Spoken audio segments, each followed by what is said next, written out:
Oh, we're guys. So sorry about that. We have there's this thing, this laptop that I use that if you just sneeze the wrong way, it knocks the connection out. So, hello again, Josh. So we'll give everybody a couple minutes to get back in here. Yeah. What were we talking about? I don't even remember. It was good though. Was it? Well, I mean, anything. We always. Oh, somebody was asking about HEIs losing their capability above 4,500 RPM, and then said points are just the same, which is like totally not the case. Totally not the case. 4,500 RPM. If you look at that, I mean that's pretty slow for a set of points, to be honest with you. Well, if you've got a bad set of points, you've got one that doesn't have a good spring action. Yeah, I can see that floating. But then there used to be the deal where you wedge a piece of rubber hose between the distributor body and the backside of the points, and that would back up the spring. Oh. But that's not something you want to do on a street car that you drive a bunch of miles, but on a race car, it works just fine. Right. And you get like unlimited RPM out of the points of that, in that case. French onion, too bad the internet ain't points, so we wouldn't lose connection. Right, yeah, because I could just file them and then regap them, and then boom, we'd be right back. But yeah. Set to dwell. Electronic stuff. All right, where we at? Cool beans.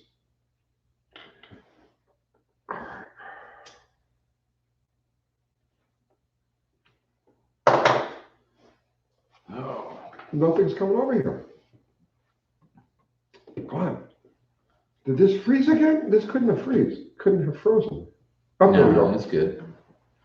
Bruce W. Electronics has a slew rate. Your timing will retard as the RPM goes up. I thought the slew rate was the amount of time it takes for a signal to switch from positive to negative, or from grounded to open. But actually, I'm not an electronics engineer. I'm a look at this. earhead. Felice Concoller says, hi, I finally secured a nice Valiant project wagon. Nice, congratulations. What year Valiant? We don't have any mods on tonight, evidently, because we've got. Yeah, this question's come up a couple times, and I'm not going to read it. Yeah, I'm just gonna like. Let's just get. Oh, how do we get rid of this thing done? I want to copy it. Up there. I don't want to copy that. Okay. This goes your garage said, you ever been trolled?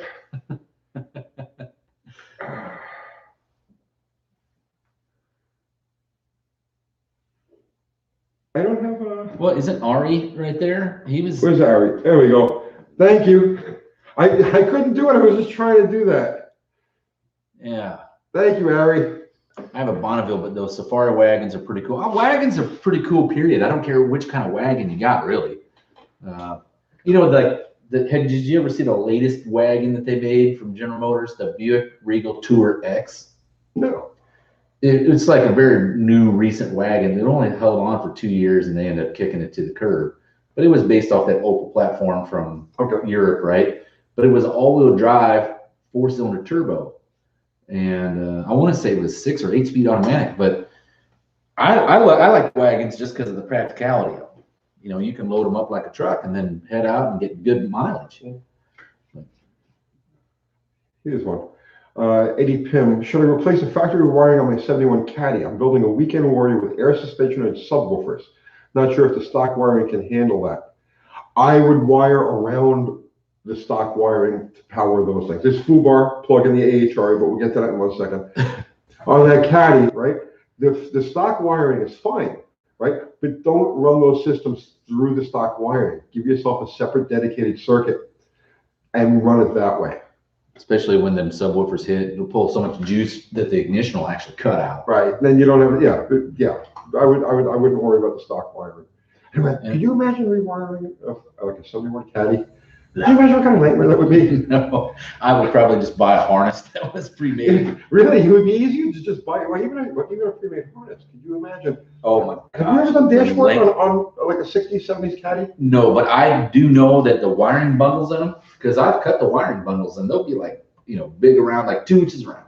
It would be easier to build, let's say, a Chevy Nova from the ground up than to rewire the dashboard on that caddy. I don't doubt that. The thing had to power everything at that point. And it was all heavy duty, high amperage stuff.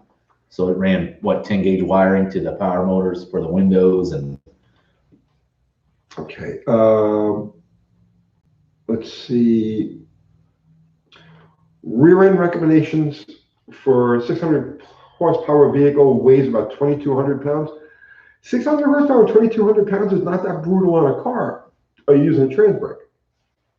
And the other thing is, what kind of car is it? Because there's some that will actually work. It might be a bolt-in application. Yeah, if you're foot brake in that car, if there's no trans brake and it's not a clutch, at 2,200 pounds and 600 horsepower, you could use almost any common rear is going to be fine. The GM 12 bolt, the Chrysler 8 3/4, the 8.8 Ford, 8.8 Ford, 9-inch Ford, any common rear will work just fine for you. If you're trans braking it, then you're in your 9-inch Ford and aftermarket territory. Yeah. But you know, if he didn't even take it, if he wasn't even taking it to the track, and there's no slicks involved, you could get away with something like almost as spindly as an 8-inch Ford or a 10 volt. 10 volt would be fine. It just depends on your use. John Diskew, do you guys actually work on cars or just yak about it? I don't work on any cars. Are you kidding me? Could you imagine me working on a car? I think that's you don't work on cars either. Not at all. I just actually go buy a bunch of junk, throw it in my garage, and then we just put on the show. That's what happens. I come over here and he goes to like the different like places and buys used auto parts, and we hand them back and forth to each other until our hands are dirty, and then we go home. It's pretty cool. And I don't even go to the junkyard to get them. I pay overpriced, marked up stuff on Marketplace. Okay. Let's see. Who needs a slant 6 main cap? I may have one.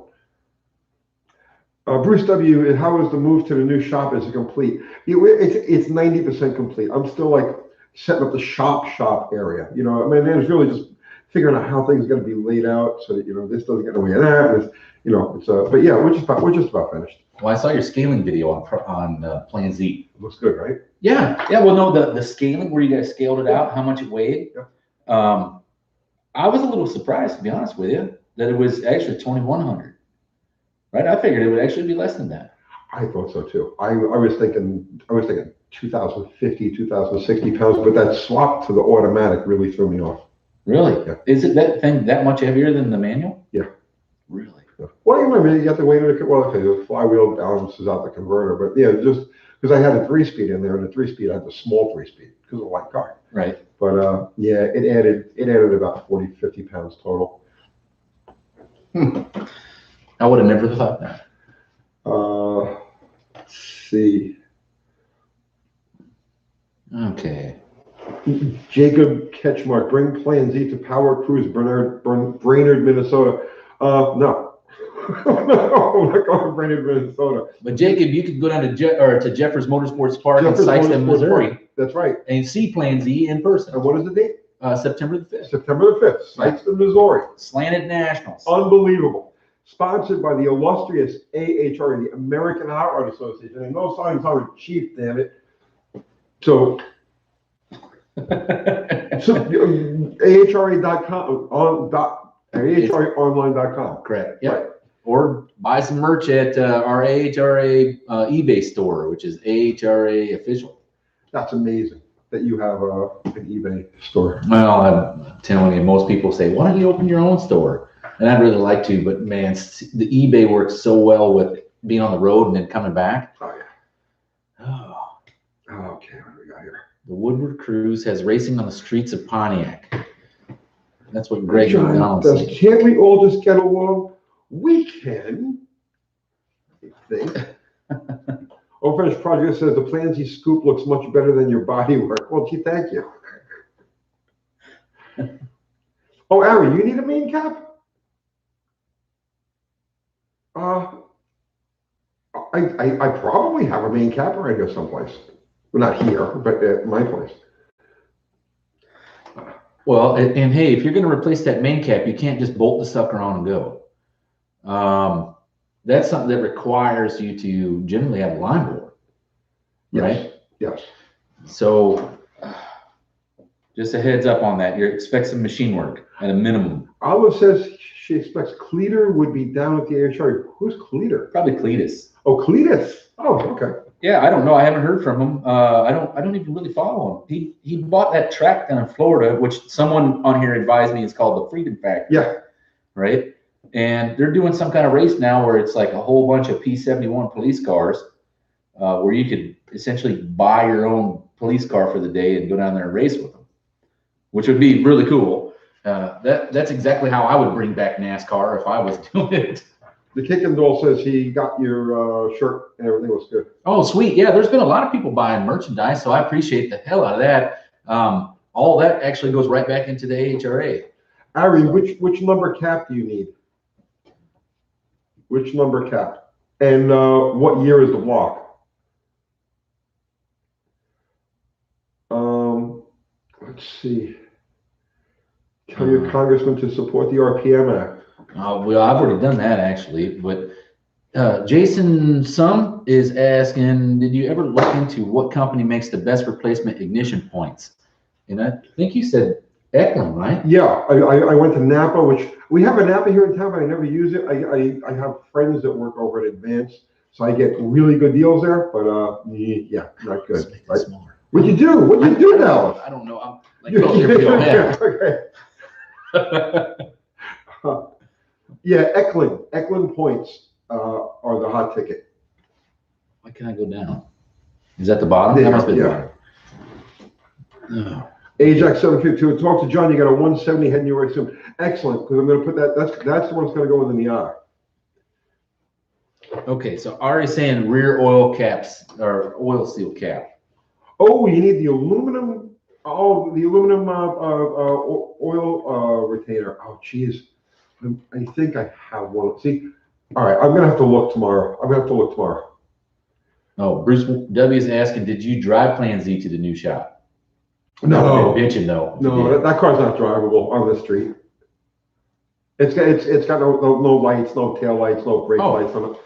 So Michael Grayson Campbell is asking, when is the cruising at the new shop? Actually, I just got an invite from Kathy on that. There you go. You're not doing a cruising; it's meet and greet, right? Meet like spelled like grilling something out. Yes, because what we've done this in the past with other shops I have. Okay. So we do it with what's called a meet up. MEAT, you up, right? So we just set up grills, and then everybody is supposed to bring some kind of meat. Oh, okay. You know, so it gets interesting because a lot of people bring the usual stuff, beef and chicken and so on and so forth. But then you got people bring alligator and ostrich. So it's BYOM. It's BYOM. All right. Well, that sounds cool. I actually was supposed to be somewhere because that was April the 17th, right? Yeah. Okay, so April the 17th at Tony's new shop, which if you look around on Facebook, there's an invite for an event. Yeah. And I'm hoping maybe Fubar's finding that invite, sticking it up here. But anyone's invited; they can pretty much come. Yeah, open house. And Harry, I don't want your money. If I find it, it's yours. I'll drop it in the mail to you. Yeah. But I think I'm going to skip on the Saturday event down in Cottonwood. We were actually supposed to see.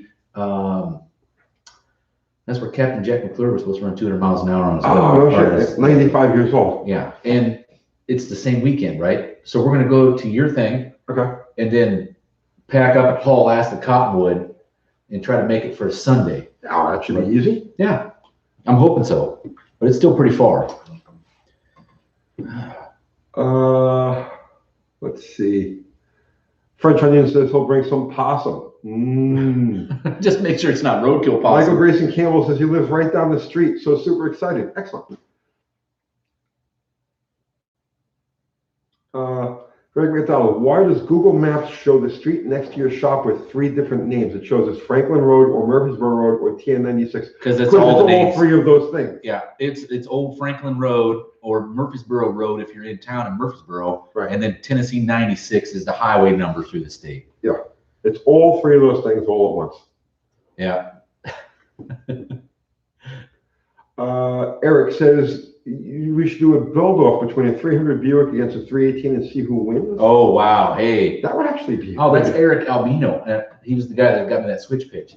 Okay. Well, he already knows about the Ringer 300 that I'm putting together, but it would actually be really cool. I'm wondering, do you know anybody with a dyno and has a dyno? Not offhand, no.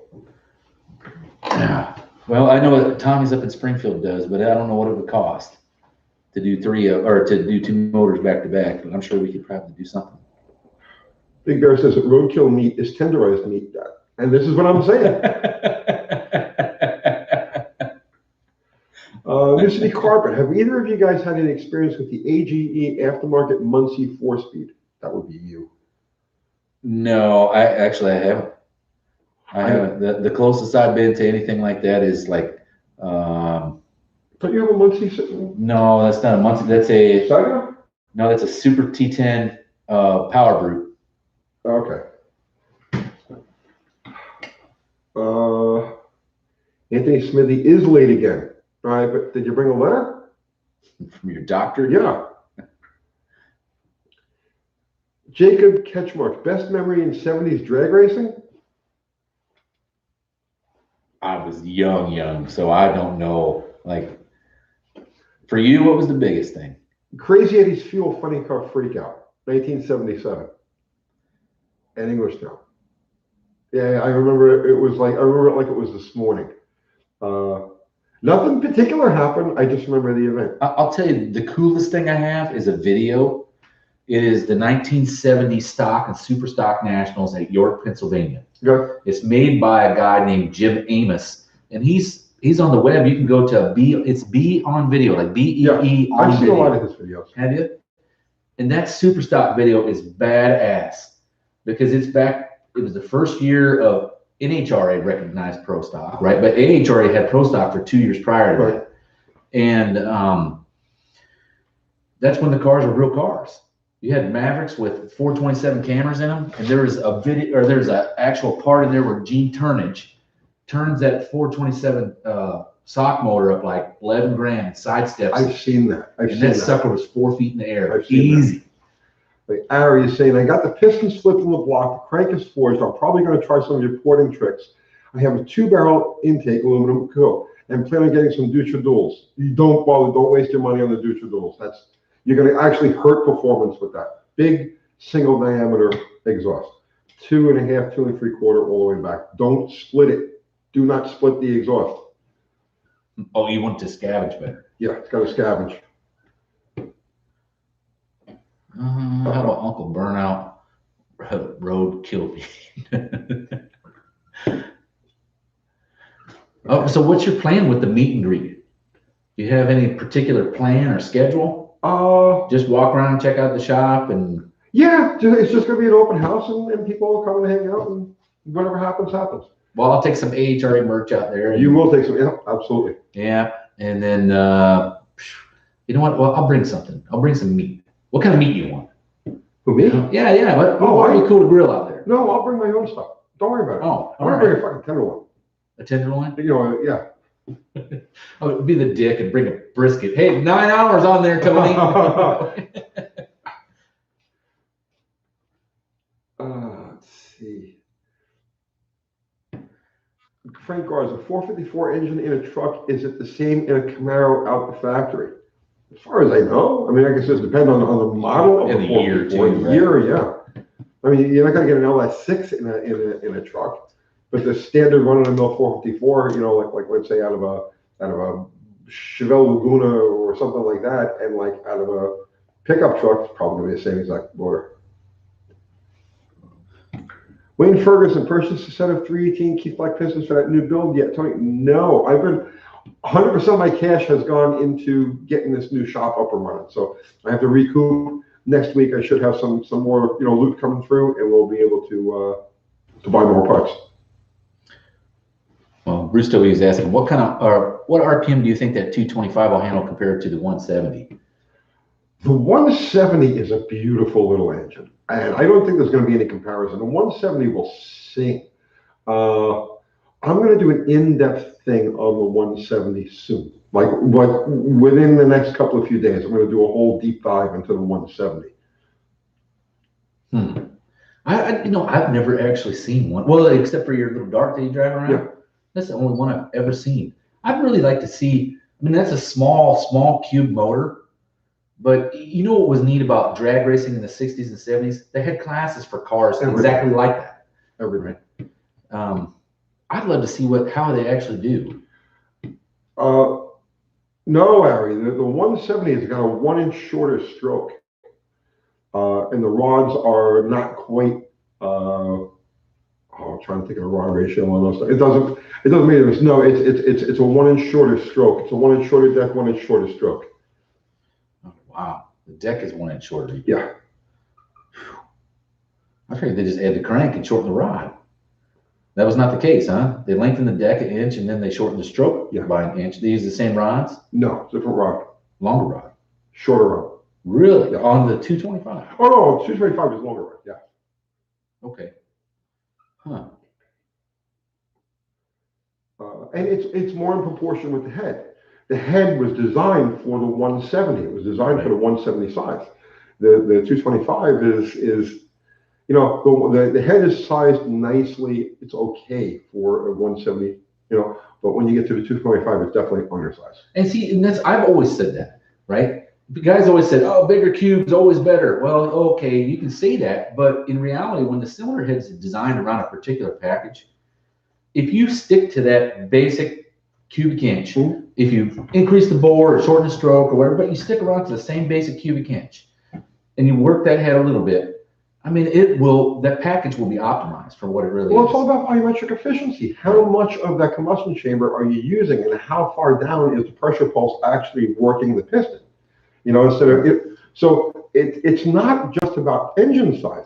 The 225 has a mid-range torque advantage. So, but only because of its physical, this physical leverage, right? But ultimate power, no. I think the 170 can be built to make more power ultimately than the 225. Really? Because I believe it's a better balanced package with better geometry. That was my idea. It's Unity Motorsports Garage. Andy is here. We can all relax now. Well, and Andy, he was hitting me up like, "Hey man, I want some of them banners." And I'm like, "Oh dude, let me tell you about these things." And then I said, "Hey, I have a trade show banner." And I think, you know what, Andy, I'm going to send you that trade show banner. So just email me your address that you want me to send it to. I'm just going to send you the one I got because I've already used it a couple of times. I got my worth out of it. Bruce, Plansy, what size carb do you think it will need? You have a 750 on it at the moment, seems big. Well, it's a vacuum secondary 750. So it's actually 375 CFM 2-barrel. And if the motor happens to want more, it has another 375 CFM to choose from. So it's not too big. It's actually. But yeah, that's the benefit of the vacuum secondary. This guy, Joe K, is asking Ford 5.0 302 versus Chevy 5.0 305. And my personal opinion, Joe, is you're trying to apples and oranges because the ideal situation on that would be the Ford 302 versus the Chevrolet DZ 302, right? No. They're both 4-inch bore. Yeah, but he's talking about those two particular engines, right? But if you think about it now, right? They're completely different in that the Ford 4-inch bore, 3-inch stroke, right? The 305 Chevy, 3.7, 3.6, right? And then the stroke is 3.48, right? So it's like the 302 would seem to be, the Ford motor would seem to be eons ahead of the Chevy as far as performance architecture goes. Right. Yep. Horsepower-wise, they'll walk all over them generally because that small bore in the Chevrolet is going to restrict its breathing so bad. But torque, I'll bet you that 305 would probably out-torque that 302 in a day of the week. But I don't know. I guess maybe once you get that 302 wound up, it's going to make some good torque up there. I would think the Chevy would make good torque, park throttle. You know what I mean? Like good street motor, pedestrian torque. It would make good pedestrian torque, but not. Yeah, not spin the fucking needle. No. And it's not like face distorting torque either that we're talking. The 454 LS6 in the 70 Chevelle was a big block. I don't know what he's talking about here. In the 70 they put two different 454 in the Chevelle. One was a big block Chevy, the other one was the LS 454. No. I don't know how you're talking about. They were both. There's only one 454 Chevy from that era. They had different cylinder heads, different pistons, different cams, different intakes, but they were all just, 454. Yeah. Some people can, oh, you know what it is? Okay. Who is that? Yeah. No, Melissa, listen, you're confusing the old LS designation, like the LS6. For an LS engine. For an LS engine, and they're not the same thing at all. The LS6 was a regular big block 454 that had aluminum heads, 10. It was like 10 and a half. 10 and a half to 1 compression. It was a regular big block Chevy. It was not an LS engine. It wasn't part of the LS family. The LSs didn't evolve until almost 97. Yeah. That was the very first one. But you had LS nomenclature. You could have actually got an LS5 454, which was actually the more street-friendly version. Because I want to say the LS6 wasn't a solid lift cam, and you had to lash the valves and all that. And the 5 came with a hydraulic cam, I believe. Right. They were still potent, but they weren't LS6. Oh, Nebro, thank you, sir. I don't see you coming at 50. Oh, don't see you overcoming a 50-inch loss at the 170. Hope I'm wrong though. How do valve sizes compare between the 225 and 170? Same valves, same everything. The head is identical between the 170 and the 225. So it's just technically just tall that block. Right. Okay. I saw somebody was on there like the hey 302 Chevy guy here, and I told you my plan. I wanted to do that EZ 302 with the crank out of that 4.3 liter LS. In a truck motor, in a truck 350 block. Oh man, I still think that's the ticket. 305s had terrible heads, if I recall.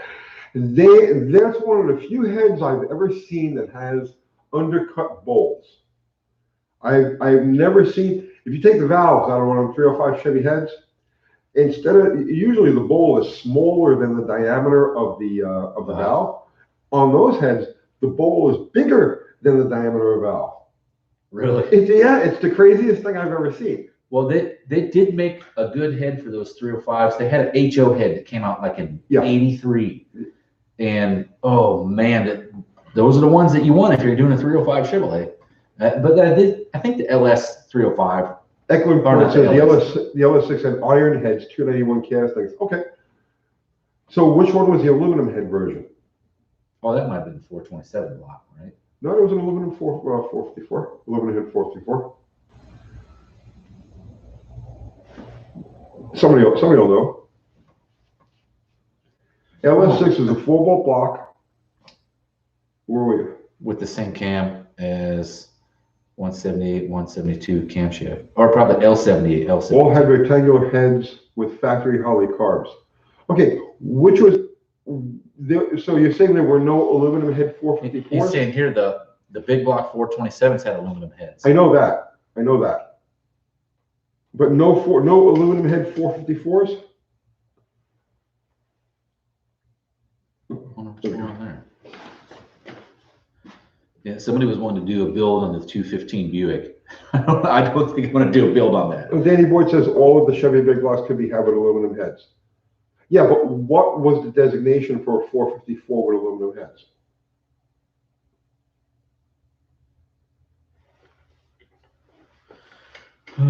L89 396 had aluminum heads. Yeah, and Bobby Ganshaw is saying stock limiter, there's some good running 305s. They figured them out. That's the head. The HO head was the one to have. Melissa Weidman says, and I have seen a real one in 1970 on the showroom floor. They still use the same block today. I don't even know what she's talking about. Racer D says never was a 454 with aluminum heads.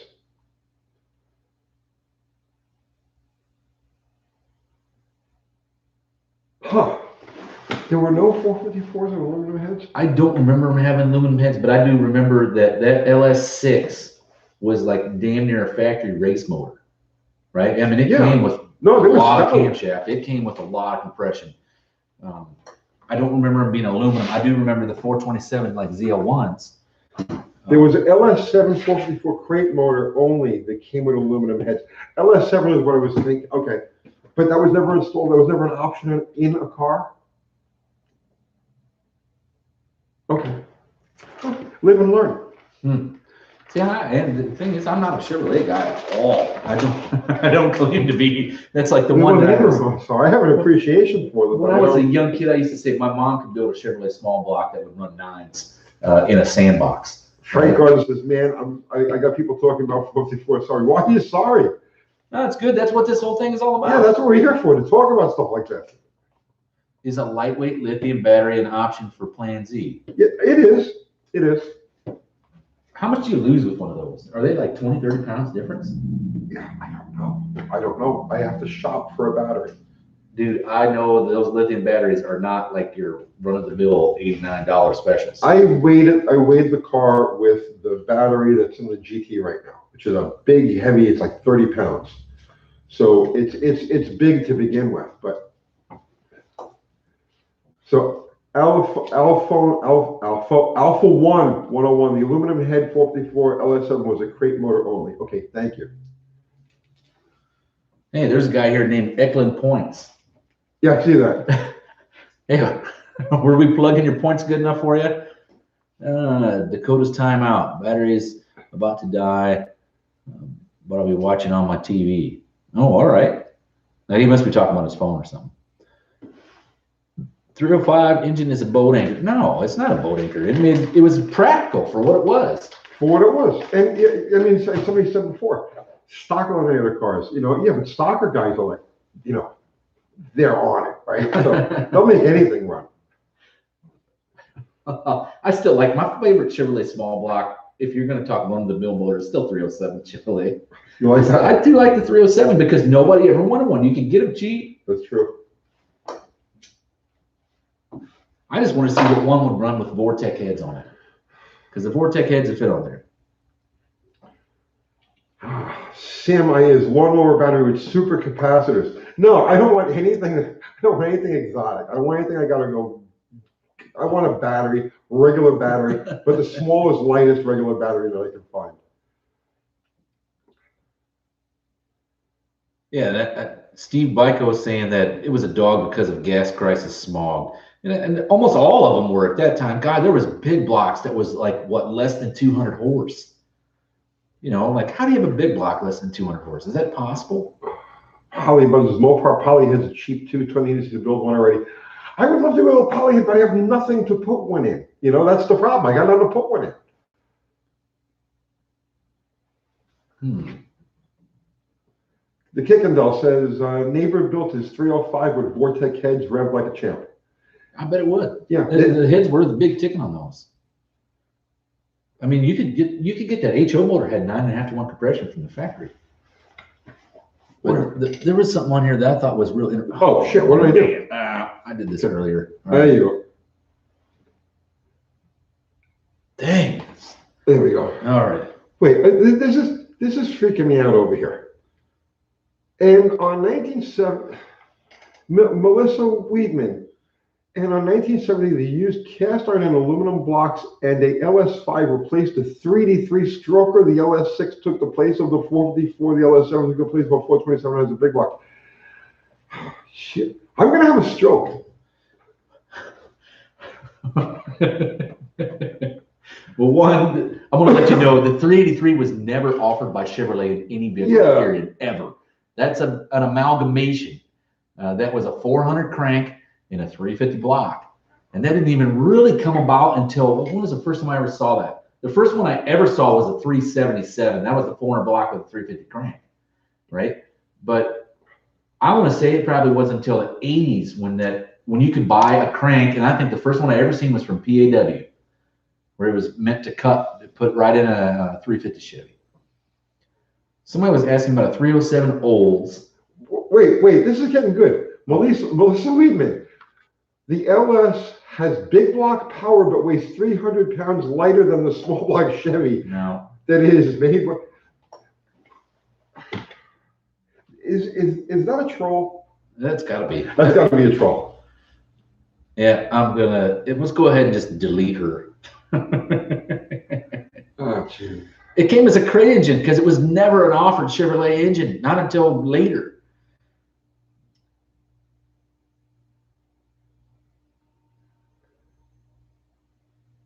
Let's see. want to see something that's 300 pounds lighter than a small block. It's a Buick 350. 300 pounds? It's not 300 pounds. Something is 300 I'll pounds. bet you that 215 is 300 pounds lighter. I'll bet you the 215 is. No, a small block Chevy. It's 320 pounds complete. A dressed small block Chevy is about 475 pounds. Oh, no. The Buick 350 is 150 pounds lighter than a small block Chevrolet. Yeah, I believe that. That one's got to be 200 pounds. That 215. The Kickendall says she's talking about the new LS motors. No, she's talking about 1970s stuff.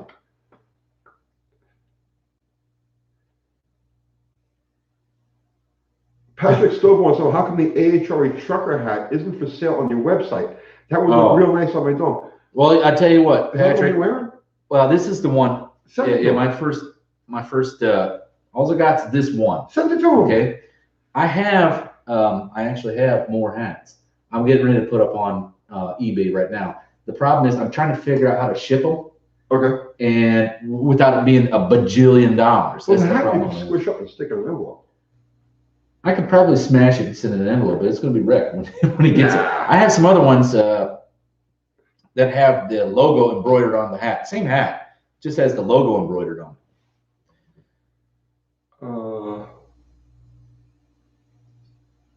I swapped a 305 for a LS once. It's not 300 pounds difference. That's from John Wilburn. I know it's not, because the LS motor is actually fairly heavy. Sam T says, my aluminum head iron block 6-liter LS is about 75 pounds lighter than a small block. So yeah, about 400 pounds. Yeah, so he's saying that the alloy engine at 63 Buick Special is real lightweight. That's the 215. It's 320 pounds. But when Tony and I when he was going to do the video on this, I told him about a picture I found where it had a seesaw. Yeah. And it had this real skinny girl in a bathing suit sitting on one side, and it had the entire aluminum motor sitting on the other side. And she was heavier than the motor. Of course, it was it's just a ploy to sell the motors. It didn't have a crank in it, so I'm sure it didn't have rods and pistons, but it's still pretty light. It's the Dawson and Mason show. They do have hat boxes. I'm actually trying to get a post office hat box right now. It's 7.5 by 7.5, and our post office hasn't carried it. They're supposed to order them, and I still haven't seen them yet. I'm probably just going to order them myself.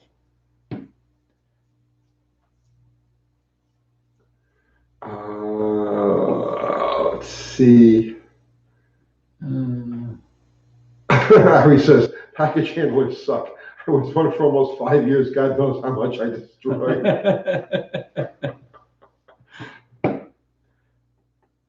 Hey, Ari, I almost forgot, right? Already. Send Uncle Kathy a message, right? Just email her, or if you have her phone number, text her and tell her to remind me to look for that oil retainer cap tomorrow. Okay. Let's see. Lee James, thank you, sir. How do you feel about the RPM Act crap? I made a video about that last week. How do you feel about it? Well, to tell you the truth, after watching your video and then I read up on it, then I emailed our state representative about it, saying, "Hey, this is kind of government overreach deal here, right? If we don't draw the line here, next thing you know, it's going to be further into your pocket, right?" Mm-hmm. So I say we stand the line, but I do feel that they're really going after the diesel guys that are manipulating the shit out of this market with like you were saying, rolling coal and the whole 9 yards. And well, the rolling coal guys brought attention to the diesel guys, right? But diesel guys, and they came up on the comments a lot, right? The diesel guys have a legitimate gripe with the factory emission controls that they're putting on these diesels. Now, I don't know enough about diesels to know what's what with that, but evidently the emission devices they're putting on these things now are killing the life and killing the power of motors. Oh yeah.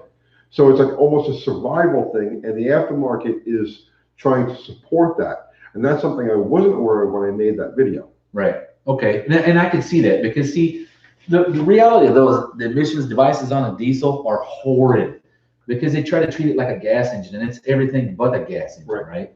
And if you kind of remember, you were probably mechanicking when they started putting cats on cars. Mm-hmm. And everybody was like, "Oh, F that thing." What was the first thing you did when it started running like crap? You fucking cut the cat off.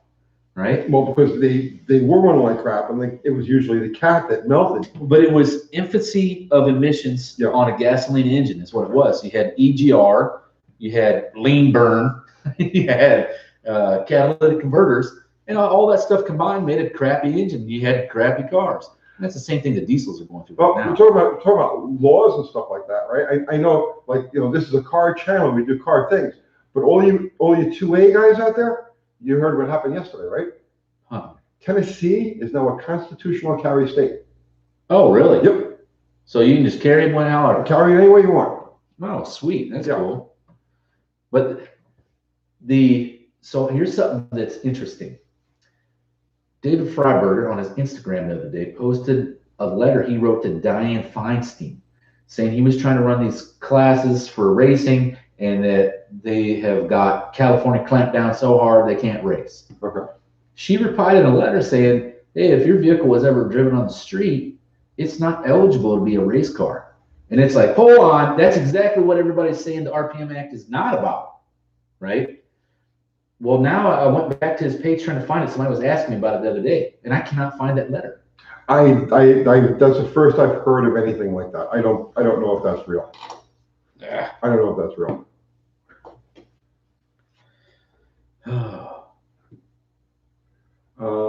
I love living in Tennessee. I do. Tennessee that makes it even better. It's just awesome.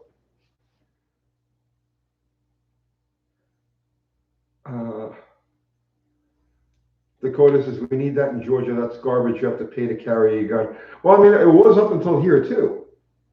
Well, no, you don't have to pay for it, but you have to take a class. You have to get a permit, a concealed carry permit, all that. But no, I mean, constitutional carry now. That's it. Done. Take your gun control and shove it up your... Eklund points says Dianne Feinstein wouldn't know a race car if it hit her in the face. Okay.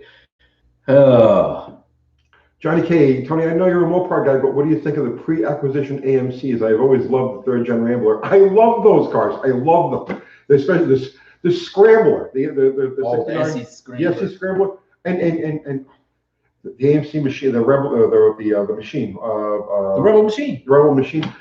The coolest cars. I mean, absolutely the coolest cars.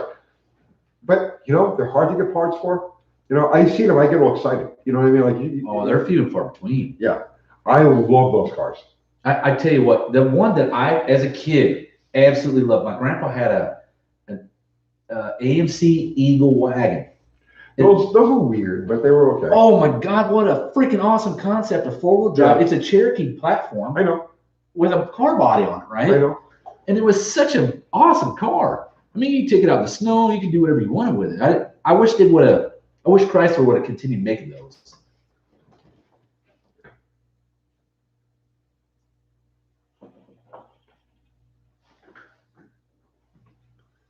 Colleen Tebow had one. What'd you have, Colleen?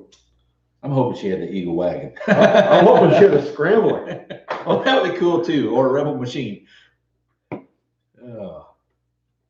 Eklund Points said they had a Rebel machine in their inventory. Needmo, thank you, sir. What can you do with the slant intake to accommodate higher RPMs? Side drifts. It's not the intake that's a problem, man. It's not the intake. It's the head. It's a reverse flow head. So no matter how you look at it, it's a giant U, right? And then what happens is as the RPM increases, the area of the valves that are being used during an early rollout period gets smaller and smaller because the mixture just wants to make a tight U-turn. So you don't get a complete fill in the chamber or an even fill in the chamber. And that's the problem with a reverse flow head. It's that overlap period. It's just coming in and taking the shortest run possible between the two valves and ignoring half the chamber. That's the problem with the Slant 6. It has nothing to do with the intake. And so Colleen said yes, she had an Eagle Wagon. Okay.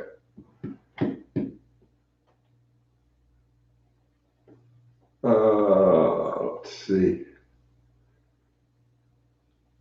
Anthony Cardona says he's been looking for a Rambler Scrambler forever now. Almost bought one, but the guy sold it for money when I was 5 minutes away. I was close.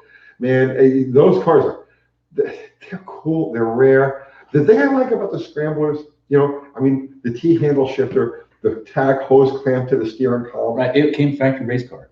Yeah, it came like exactly. Yeah, it's like all the things that you would do to the car. You know, the snorkel scoop, right? Oh yeah. And the paint job on that sucker was just so outlandish. It topped all muscle cars paint job wise. The snorkel scoop, that was revolutionary. That was before it really started to appear in drag racing. It didn't show up in pro stock until 2 years later. Right. Yep. Huh. Bruce W. Plan Z, what are your plans to reduce weight? Pretty much. I don't, you know, again, I got to reweigh it with a smaller battery. I'll probably find one like from a Honda. I got to go to Pull Apart and see what they got in the way of small batteries.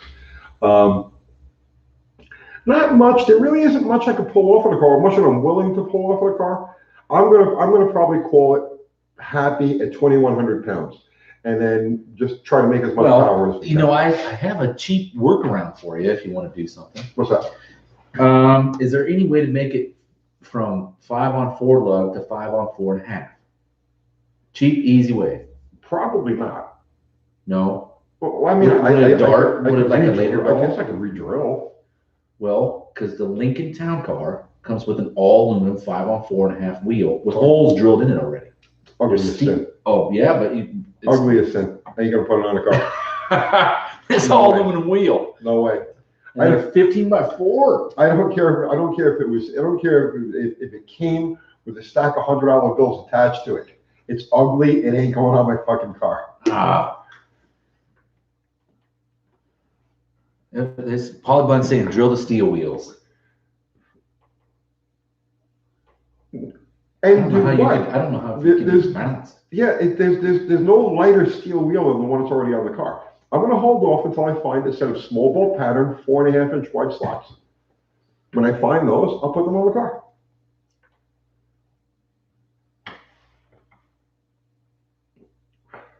Okay, let's see. Oh yeah, there you go. Modified aluminum, a junkyard aluminum drive shaft. If you want to do that, we can go get one out of Crown Vic. We could probably do that. Because that's going to be probably what? Oh, you know what was badass? I went to the Pull Apart up in Laverne. There was a freaking carbon fiber drive shaft laying. Really? Yeah, and it was out of like a half-ton, or no, it had to be like a 3/4 ton truck. It was big. It was probably 4-inch diameter. Zero says those 13-inch wheels don't weigh more than a Zippo lighter. They're light. They're really light. That's why they're on there.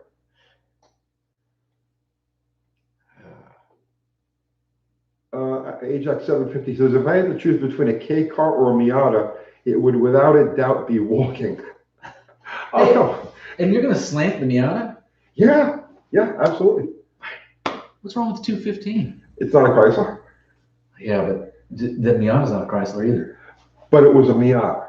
So if I had kept the Mazda engine in it, it would have been all right. I think what would be really cool is you could use that 215 and it would look like an English sports car. We'll even paint it British racing green. But my car will sound like a Jaguar. That would. You see what I'm saying? Yeah, that would. So if you're going to go for a sports car, have one that sounds like a Jag. Yeah, like an XK. Yep. They do sound good. Gosh, man, some of those 60s engines just sound phenomenal. They weren't big time power, but God, they sound good. Sam T, lose the rear drums and brake hardware. It won't stop well, but it will save weight. Well, if anything, you lose the fronts. On a drag car, you take the front brakes out. Google sucks. You're asking if I would put a HEI on a Buick 350 in a heartbeat. Easy. They came with Buick, or the Buick 350 came with them for all the way up from 74 to 81. So they're easy to come by. And if you can't find one, BK Miata is awesome, right? Look at this. See, I got to bring this up. I was just talking to John Wilburn about this over the weekend. What's going on with that thing? I don't know, but I can't get it to scroll back. To scroll back. Oh my God! I know that's what it was doing here. Okay, I was just talking to John Wilburn about this the other day, right? You know, I picked up that roll bar for the Miata. It's a chrome roll bar. Right. Okay. And I showed it in the video. All right. At least 50 people were like, don't use that bar. You'll die with that bar. It'll fold over on you. It'll do this, it'll do that. It's no good, right? But you're not road racing then, are you? But not a single one of them, not a single one of them said, make sure you brace the bar up. Okay? Right. See, this shows you how people think. This shows you the difference between like a mechanic, you know what I mean? Like an engineer, a gearhead, and somebody who just like shoots from the hip, right? And they just don't think. They don't fucking think, right? Not a single person. They're all like, don't use that bar. I've seen videos of that bar tipping over and crushing and right? Not a single one of them said, if you're going to use that bar, make sure you brace it up. Which when I bought the bar, I look at it and I says, I better brace this thing up. Not a single person in the comments said, make sure you brace up that bar. Well, this person here is saying, Alphone's like a Miata with a slant six, makes me wonder why. Why? Because nobody else has one. It makes you curious, right? It makes you want to look at it. Yeah. So think of it as clickbait. I'm just wondering how it's going to fit in there. It looks like your plan is going to be all right. I mean, it looks like it would fit. Mm-hmm. I measured it out as best I could with the original motor in the car, and yeah, it looks like it'll go right in. You gonna put a stick in it? I'm debating because here's the thing, right? I want to set the car for autocross, right? I want to be autocrossing. If I put a 170 in there with a torque light, right? I can literally just run the whole course in first gear. If I build a high RPM slant for it, okay, do everything I need, cam it and do the head and get an engine that'll make power up there in the 6,000 RPM range, which is about the outer limits for a slant. It's going to make power. It'll spin higher, but it doesn't. I think I can do the whole course in the first gear and just steer my little ass off and keep that motor up there in its power range. Just keep it wound up. So I'm thinking I'm probably going to do that. Well, Eklund Points is saying put a manual valve body 904 in it. Yeah, that's what I'm thinking, man. Bruce W. Miata, will the slant overpower the rear end?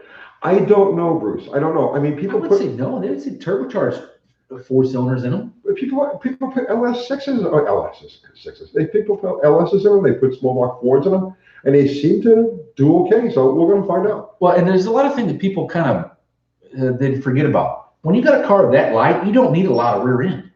Right. You don't, because it's so light. And I'm not drag racing. Right. I have no intention of drag racing.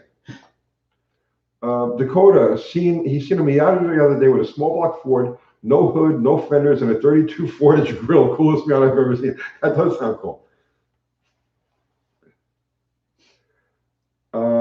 Rap Daddy, 6-cylinder 70 Duster has an aluminum steering box. All Chrysler manual steering boxes are aluminum. Really? I did not know that. Mm-hmm.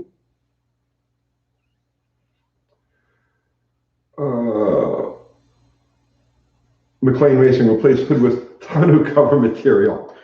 Nah, I like the hood. You know, that one of my Lemons guys, Brandon, he has a Miata with all the body panels taken. It's got like what is it, an exoset. It's like an aftermarket frame, and you bolt all the Miata stuff on it. And it's a tubular chassis. It's pretty awesome.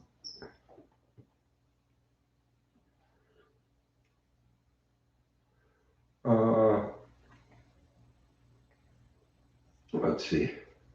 Will the slant fit under the hood? Yes. Yes, the slant actually sits lower than the stock motor. Huh. Well, by measurements. I haven't actually fitted the thing in there yet, but according to all the dimensions, yeah, the slant to go right in. And then I'm assuming that that Miata is rack and pinion steering. Yes. Right? Manual rack and pinion. Yeah, and this whole place very low.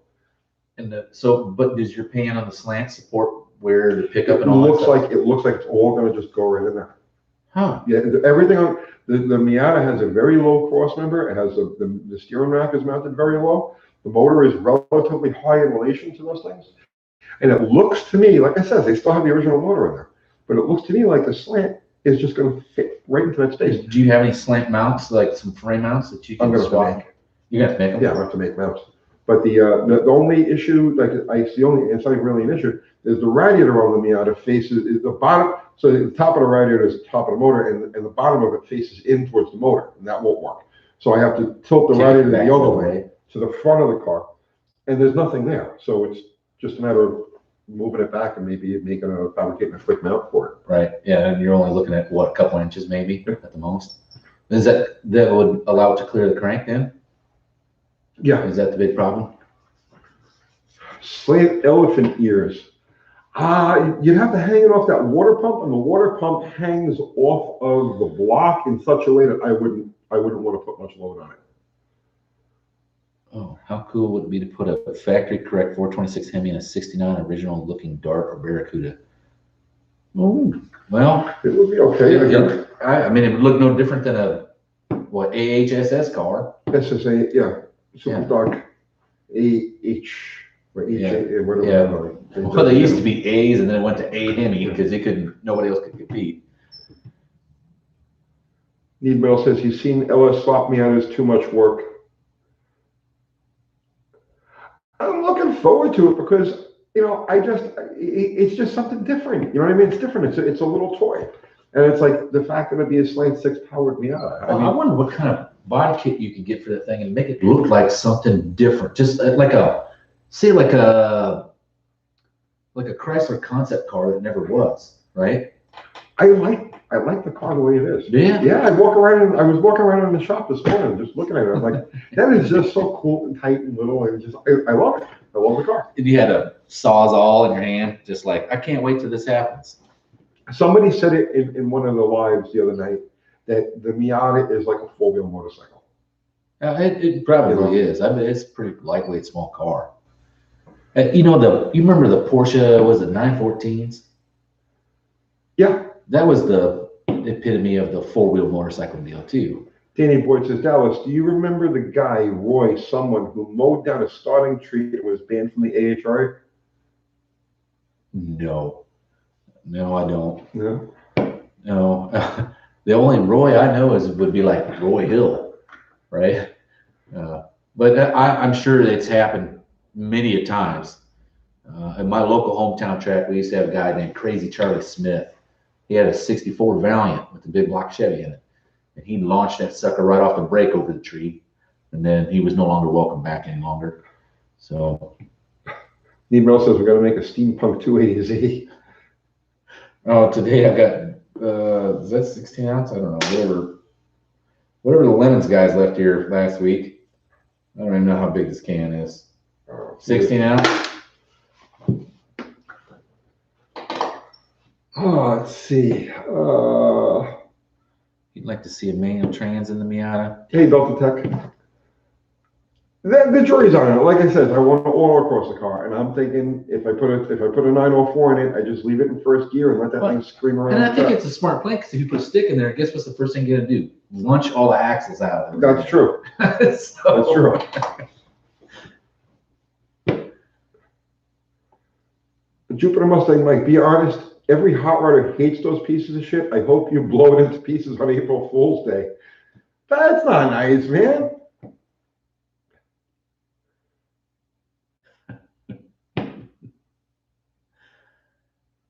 Oh man, my 280Z was not steampunk, but had American Racing Steelies. It was cute. When I was in high school, I remember them suckers. Them in the 240s and the 260s. Is that right? Yeah. Those were all over the place still. Oh yeah, I had a couple of them. The 280s, the ones that came with like the louvered back windows and all that. Is that right? They started getting squarish in the back. I had two 240s way back when. Matt asks, what about an A233 speed in the Miata? That would be way overkill. A 903 would, well, actually, a 903 doesn't have a synchro with the first. So, yeah, maybe an A230 would be a better choice. But heck no, one of those A833s with the overdrive, that'd be badass in that little lightweight car. Well, the 830, oh, well, yeah, that's a big transmission in that car. Is it? I just was thinking something with a little overdrive would be nice because then you'd lug that thing down the road and that 170 would just freaking kill it with that lightweight car. That's true.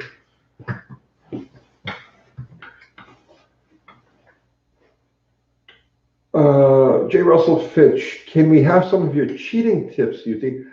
I mean, it's not something I can give tips on. It's just a way of life.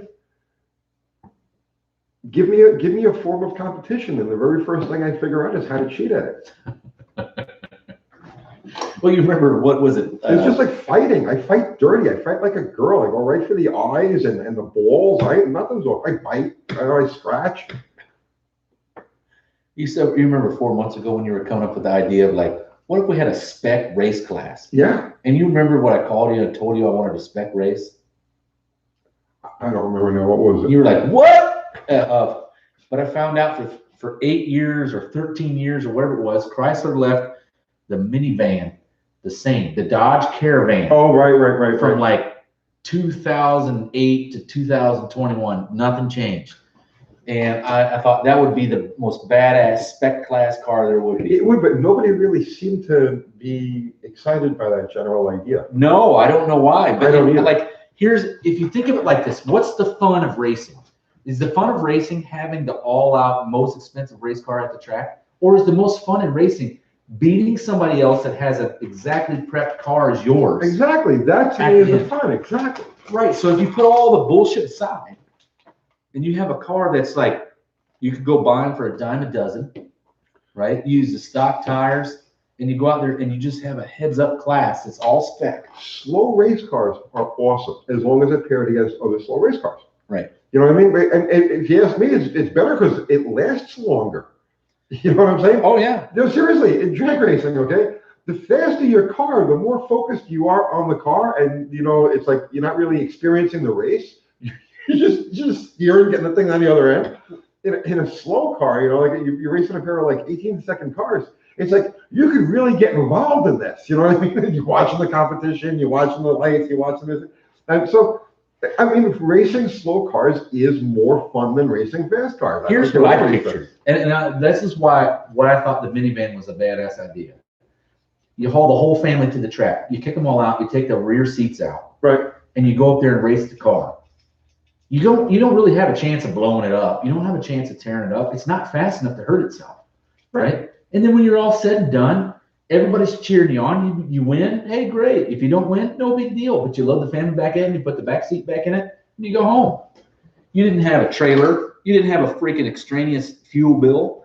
You know, it was not like complicated. And if you ask a lot of racers and you ask them, hey, what's the most fun time you ever had drag racing? It was when they drove their street car there, bolted slicks on, and went. If drag racing was limited to nothing but 30-second quarter-mile cars, right? I'd be thrilled. I would be like, this is great. You know what I mean? Because like you got a lot of time to like really work on things. And, you know what I mean? And it's like the slower it is, the more fun it is. Well, if you look at it right now, what's the big problem with like top fuel? Okay, we've thrown everything aside except for the ET. Right. Everything else has been thrown aside. And now you're down to two teams that got to have a gajillion-dollar sponsor to compete, right? And the fun is gone. There's no fun. There was no fun when I was doing it back in the 90s. There was no fun.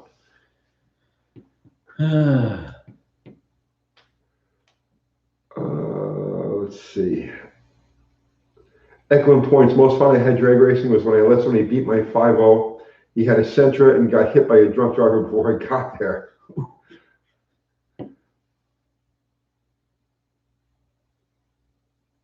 Matt Horn, this would be funny and fun at the same time. 25-second minivans. Exactly. It would be a blast. Yeah, especially when you just show up in some $30,000 minivan that you haven't done anything to and go have fun with everybody else. That was kind of the idea. You know, you bring your daily and race it. The most, okay, it's like seriously now, the most fun you can have in drag racing, if you're a gearhead. See, that's the thing, right? Everybody has different priorities, right? Some people just feel that they need to be king of the hill, right? Right. Okay, no matter what, I gotta be the big dog on the block, right? They look at drag racing one way. If you're a gearhead, the fun in drag racing is racing yourself. The fun in drag racing is just finding the number and beating your own number. Right. You know what I'm saying? Right. And because it's just your focus is only there. You know, okay, so the car went 11:04, right? I got to go 10:99 with this thing, right? Right. That's where the fun is. It's the goals. It's the goals. You keep making those goals, you keep etching away at them.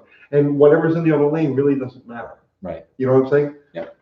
That's really where the fun is. If you're a gearhead. Well, and you remember what you said when I told you, hey, I was looking at the minivan and you said, Dodgebon, right? Dodgebon. Dodgebon. Yeah, and I'm like, what the hell is that? Yeah. And then when you said, hey, that's the road racing, the D100s vans in Japan. And I'm like, oh, I've seen that, right? That'd be like the American version of Dodgebon. Dodgebon, yeah.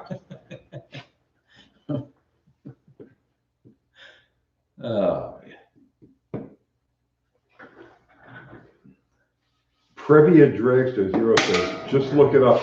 It's almost awesome. Actually, probably awesome. Look that up, man. Do you get your phone with you? I do. Look up Previa Dragster. Previa Dragster. Previa Dragster. Like a Toyota Previa minivan? I guess. Anthony Cardona, Ratty Slow Classics for the win. Yes.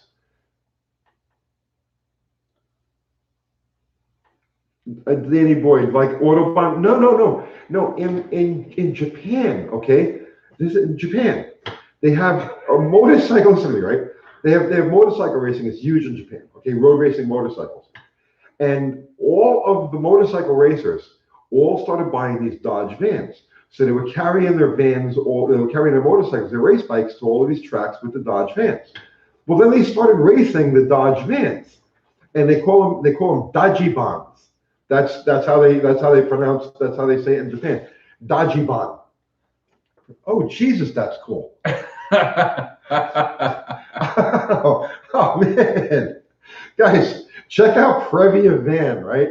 We'll wait for you. We'll be right here. 1,500 horsepower Toyota Targo van in the build. That is just too cool.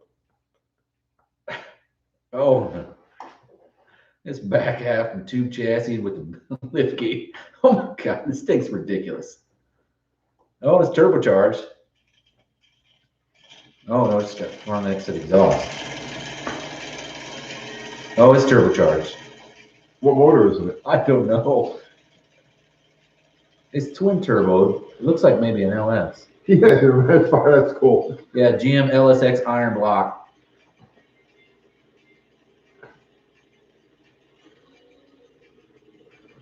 Ben Treese says they even have those now, even in Hot Wheels form of the Japanese Dodge vans. Yeah, Dodgebons are like a thing. And that's what the idea was when I started talking about the caravan, right? Like, man, you could really have like a series with this. It wouldn't be expensive. You could have it all over the country. They're everywhere. And they made the dang van from untouched. Nothing changed from like 2008 to 2020. Peaceful C says the drift cars are insane. I have a car sitting in I have a parts car sitting at the back of my lot that I have many times thought about turning into a drift car. I have so many other things going on. It's just not on my radar to do it. But yeah, I'd like to have a drift car. It looks like fun. You know, the best, and everybody's talking about all these fast vans and stuff. The best one I ever saw was, you remember the K car was the savior of Chrysler. Right. And it evolved into the minivan, right? Yeah. It's the same chassis, or like the same drivetrain. Yeah. Right? Somebody swapped a GLHS drivetrain into a minivan. Oh, I've seen that. Like a caravan? Yeah. Oh my God. The guy's name is Gary Donovan. Oh, really? Yeah, it runs in the 11. Oh, yeah, that's fast. K car. AHR Adventures into Japan, Dodgebon series. I think we should just do, I like the caravan, the heads up, world's cheapest heads up class ever, right? Something ridiculous like that. And then we have the minivan. You have the Dodge Caravan minivan. Barno, I just finished stripping my 225 block following UTG videos. Does a ring gap of 133,000 is too large? No, put a whole bunch of boost on it. You could probably weld those closed. Yeah, that's a bit big, man. Let me guess, when you dropped the oil pan, you ran your finger through the pan, there was all that gray clay at the bottom of it. Oh, I have some motors like that. Yeah, that's all ring material. Oh, really?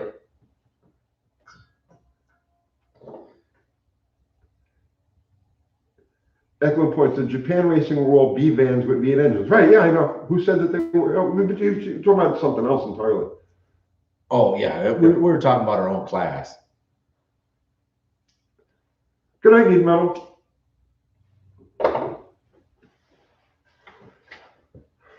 Welcome back, Eric. Let's see.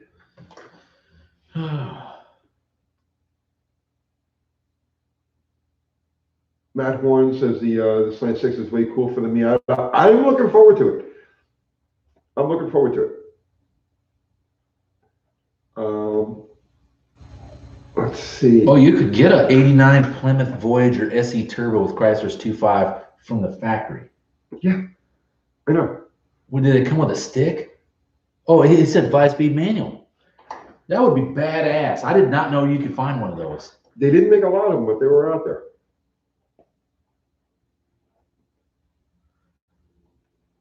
Okay. That's Beer 30. That was kind of the idea, is we would try to make it a cleaner class where it'd be simple. And you have spec tires. You got to run the factory, whatever it came Spec with. Everything. Factory tire. Spec everything. That's what you run.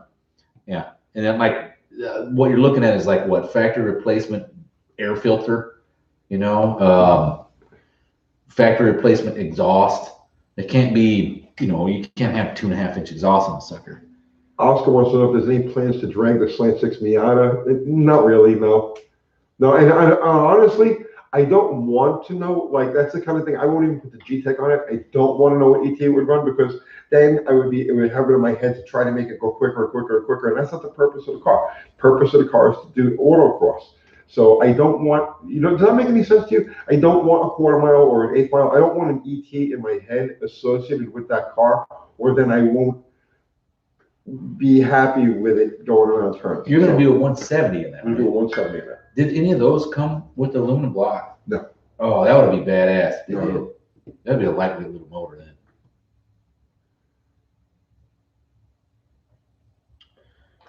Oh. Let's see. Danny Boyd says you can't heel and toe with the 904. No, not really, no.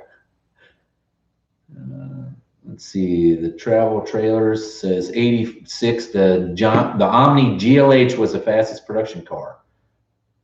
I don't know if that's true. I know that they were fast and they were surprisingly quick. Key Reich says your Miata will be like the Lotus 11B, the Lotus with a Slant 6. Lotus had a Slant 6? Did you Google that? Yeah. Lotus Slant 6? It says a Lotus 11B. A Lotus 11B. I'll Google it.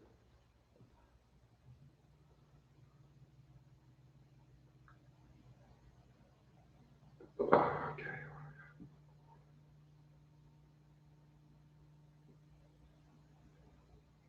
Lot Burns, Tony, John. Holy Anderson. crap. What is it? It's a road race car. The Slant 6? 270 11s. Let's see. There was only 270. Is it inline 4? Single overhead cam, inline 4. That's not the same thing. Yeah. Jake Borg, hey, turbo Slant 6 on the Miata. How about we just do Slant 6 Miata first? Then we think about turbocharging it. But let's just make it, let's just put it all together and make it run first. Then we go to the next step.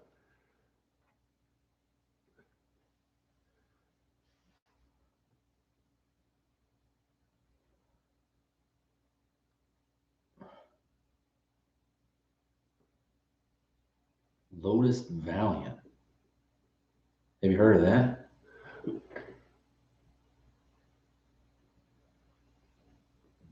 Lotus Valiant. And this is that's a hyper pack. That's an A-body Valiant family. Yeah, that's a hyper pack. Lotus Mark 11. That's the 11B that he was talking about. Evidently, there was a Slant 6 Lotus. Yeah, it came with 6-cylinder inline overhead valve. And then Valiant Hyper Pack. Bore 3.4 and stroke 3.125. Is that right? Yeah. That was a slant motor then. And it was a 4-speed manual T10. Yeah.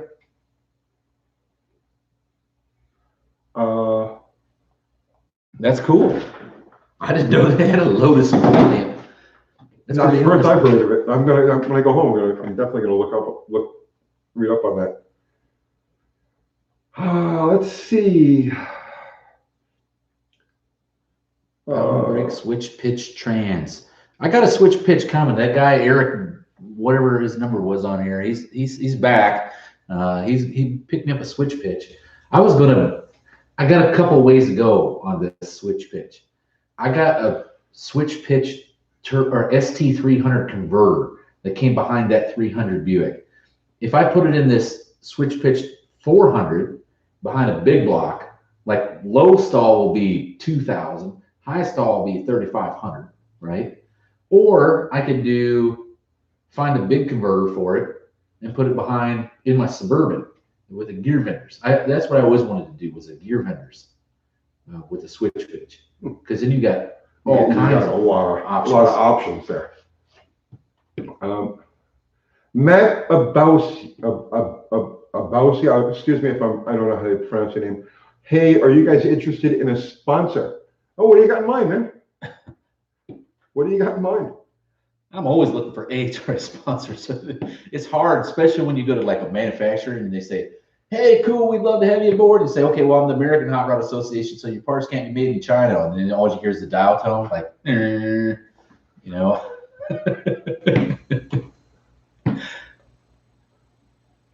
Oh, how about Bottle Rocket versus Dallas 62 Buick? Oh, I don't know. Let me get it together. Yeah, let me get it together. You know, I still got to sort my shit out. But yeah, I think motor to motor would probably be close. Well, your car's pretty light. You said it was 2,300 pounds, right? No, Bottle Rocket's 3,036 pounds. Oh, I thought you said 2,300. I was like, man, that sucker's light. No, the Bottle Rocket is 3,036 pounds. Plan Z is 2,106 pounds. But I'll get that down to 20. This car's got to weigh 3,000 pounds. It's got to actually weigh 3,400 pounds at SEGA legal race weight. Yeah. So that'd be pretty close. I'd have a lot more cubes on you though, but you could just spray the crap out of me. Well, I mean, we would race motor to motor. Or I wouldn't tell you that I was spraying, even though I would be. Yeah, just, you know, I would. You got to win, right? Isn't that what a fight like the girl you said? Go for the. I fight like a girl. I'm telling you. There was no honor. You know what I mean? I just, you know, forget that gentleman shit. Yeah, it's all motor. And hey, you know what? I guess it'd be a UTG world out there. Tony is totally on board with doing a nitrous refill station at the new shop. Yes, we're looking into that. We're trying to find, like 10 years ago, them suckers were $600 for a refill station. Now they're like 2,000. If you guys have one, say you've got one squirreled away, or you had a shop that had one, or you know somebody's getting rid of one, let us know. We'd really like to take it off your hands for a reasonable price. You know, but there's no reason in buying some $2,000 nitrous filling station when you still got to buy the mother bottle and all the fittings. And I want to know about the sponsor. Oh, that sponsor sounds yeah, I don't know. Where'd you go, man? Sponsor guy. What was his name? Who was asking that? Oh, I knew I should. Yeah, you should. Oh, look at, okay. He'll pop back, I guess. Well, there's something up with that thing today. There we go. Mm-hmm. That's better. Okay. Sponsor, what's your email? What kind of business is it? What kind of sponsorship are you talking about? Are you talking about for a car, for the channel, for him, for me, for us? Man, he can just email Uncle Kathy, right? Yeah, but I'm curious. Uncle Kathy's got 10,000 emails to go through every day. So before I send her anything else, I want to make sure that this guy's real.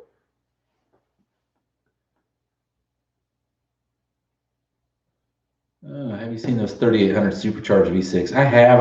I've never been a big fan. Have you seen the guy who put two of those? He had a supercharged Grand Prix, okay, and he took another supercharged 3,800. Put it in the back. I put it in the back.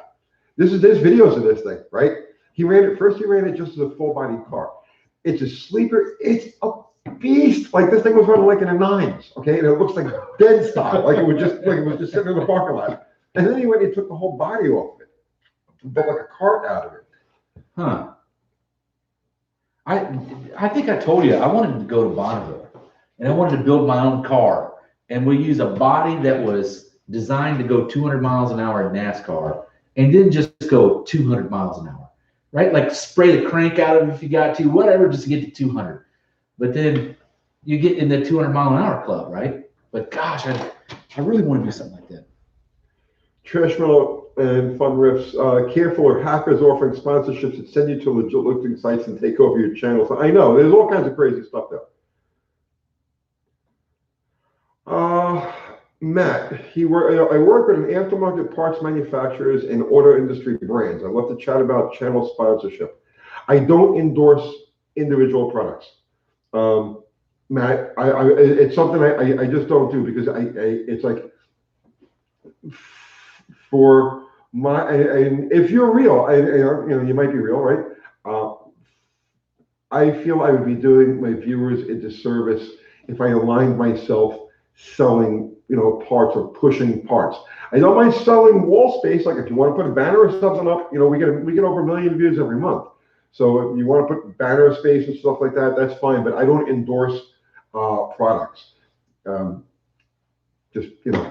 We get offered every day. We get offers for that, and I pass on all of them. We don't do that. I can attest firsthand, because we had an absolute ringer. They were like, "Hey, here's your free parts," and you're like, "No, I'm paying for them because I don't want you in my pocket." Right.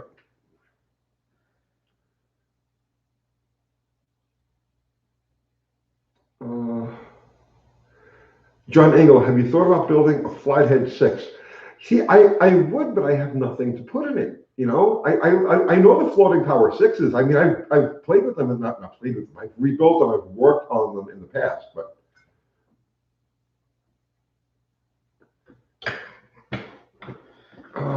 Ron Ward says, "Dear Uncle Tony, thoughts on putting big block Mopar heads on AMC engines? Think Fred Brewer kind of stuff?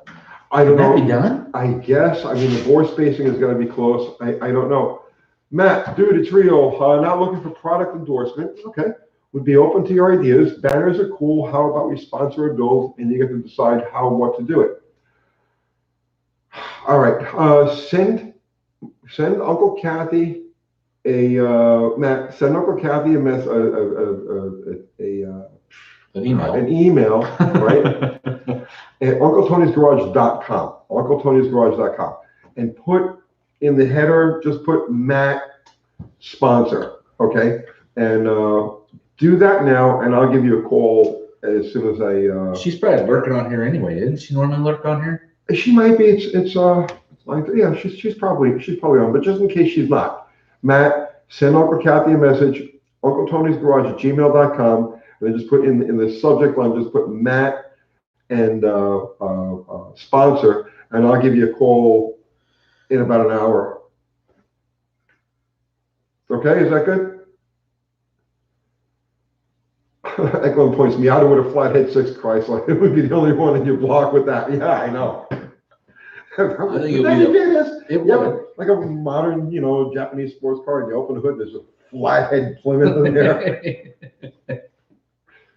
And wouldn't it be a pisser if it ran? If it ran really good, right? Like, you think about it, right? Well, it doesn't. I mean, the Flathead doesn't weigh out that much. They're not that heavy. And it has a super low center of gravity. It would be like. It would handle well. Something a Flathead 6 in that thing might actually go pretty good. Well, just think about the torque. They made god-awful torque for being those Flathead motors. That's why they use them in tractors for so many years. They make good torque because it's all about port velocity, right? When you got small ports and you squinch the combustion chamber with the valves up against the top of the head. Yeah, but again, see, it's a reverse flow head. Right. It's just a Briggs & The Stratton. port velocity is like super high. That's why they make good torque. But man, it would be odd. And would you have like adapters upon adapters just to try to put a transmission in it? And it'd be rough. Oh, Buick straight 8. I was not thinking about putting a 2JZ in a Plymouth business coupe. You pull the flathead 6 out of the Plymouth, send it down to me. I'll stick it in the Miata, and you throw the Toyota in that. That would be pretty good. Well, Oscar Walton said we compromise. Buick and we do a 8. collaboration and do a Buick straight 8 in it. You'd have to drive it from the trunk. It would be one long. Yeah, you'd literally have to drive it from the trunk. There would be no room. A Corvair engine would be awesome. Man, flat 6. Man, a Corvair. I don't know if you could even keep it cool in that configuration. Could you? I don't know. That'd be so odd. Mid-muscle Tony must have plans for the Roadrunner. Which Roadrunner? My 68 or my 73?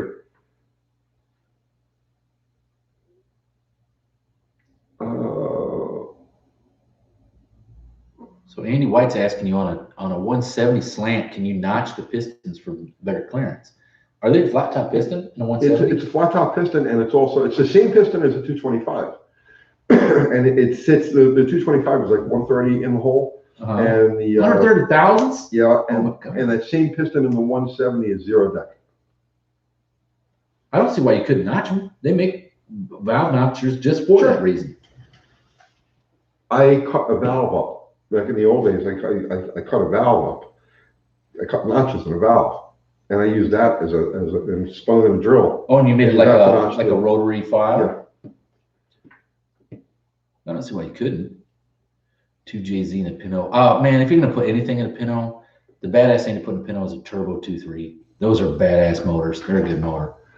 Dust off the garage. I would love to see more in your 73. We're going to do a whole revival series on that car because it's been sitting for a couple of years now. I haven't driven that car since we first started this channel. We did a video or two with it, and then it's been sitting ever since. So at some point later on this year, much later on this year, we'll probably drag it over to the shop, and we're going to do a revival series on that car.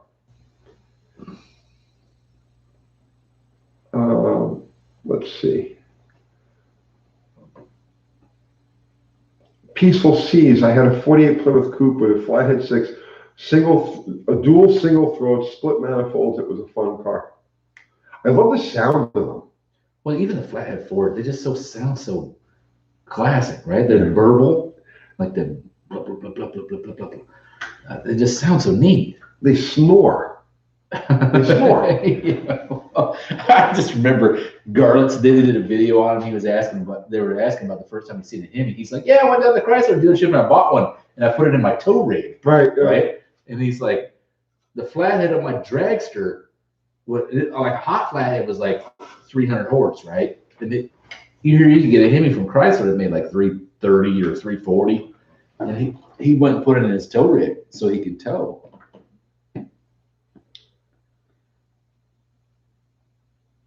Let's see. Dodge Diplomat. The Dale, the car company. Oh, the Dale. Did you ever see that? Do you remember that? Or are you too young for that? Way too young, especially the oddball stuff from the early 1900s. Yeah, I don't want to talk to her about it. Just Google the Dale. It's you have to do it right now. Oh, yeah. It's a crazy story. Is it better than Tucker? Is it a better story? Yeah, much. Tucker was a kick-ass story. No, Tucker was straight up legit. The Dale was like.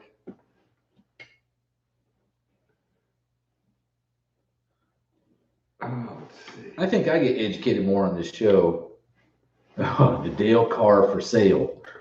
Oh my God, what an ugly ass car. That's a 3-wheeler. Yeah. Single back wheel. Oh, please. There's a whole story that goes with Wait, is this the transvestite dude chick thing that sold these cars and they were all fake? I saw a commercial for this. They were actually, there's a show about it now. A TV show or a movie or. Let's see. Corey Breitenbucher. I have an 81 LeBaron 225 slant 6. It needs a new carb. What replacement do you recommend? Is it a 2-barrel or a 1-barrel? Because a lot of those were the Super 6. You know, 81 would have been like last couple of years in the car, right? Yeah. They want 2 barrels? Well, it could be either one. Either way, I would recommend going with the earlier, if it's 2 barrel, go with the earlier BBD off of a 318. And if it's a 1 barrel, go with the earlier Carter BBS. Corey's saying single barrel. Single barrel. Try to find yourself a BBS. They're less finicky than the Hollies, the 1920 Hollies. The later carburetors, like the ones actually put on those, they're a pain in the ass. Just take it and throw it as far across the yard as you can.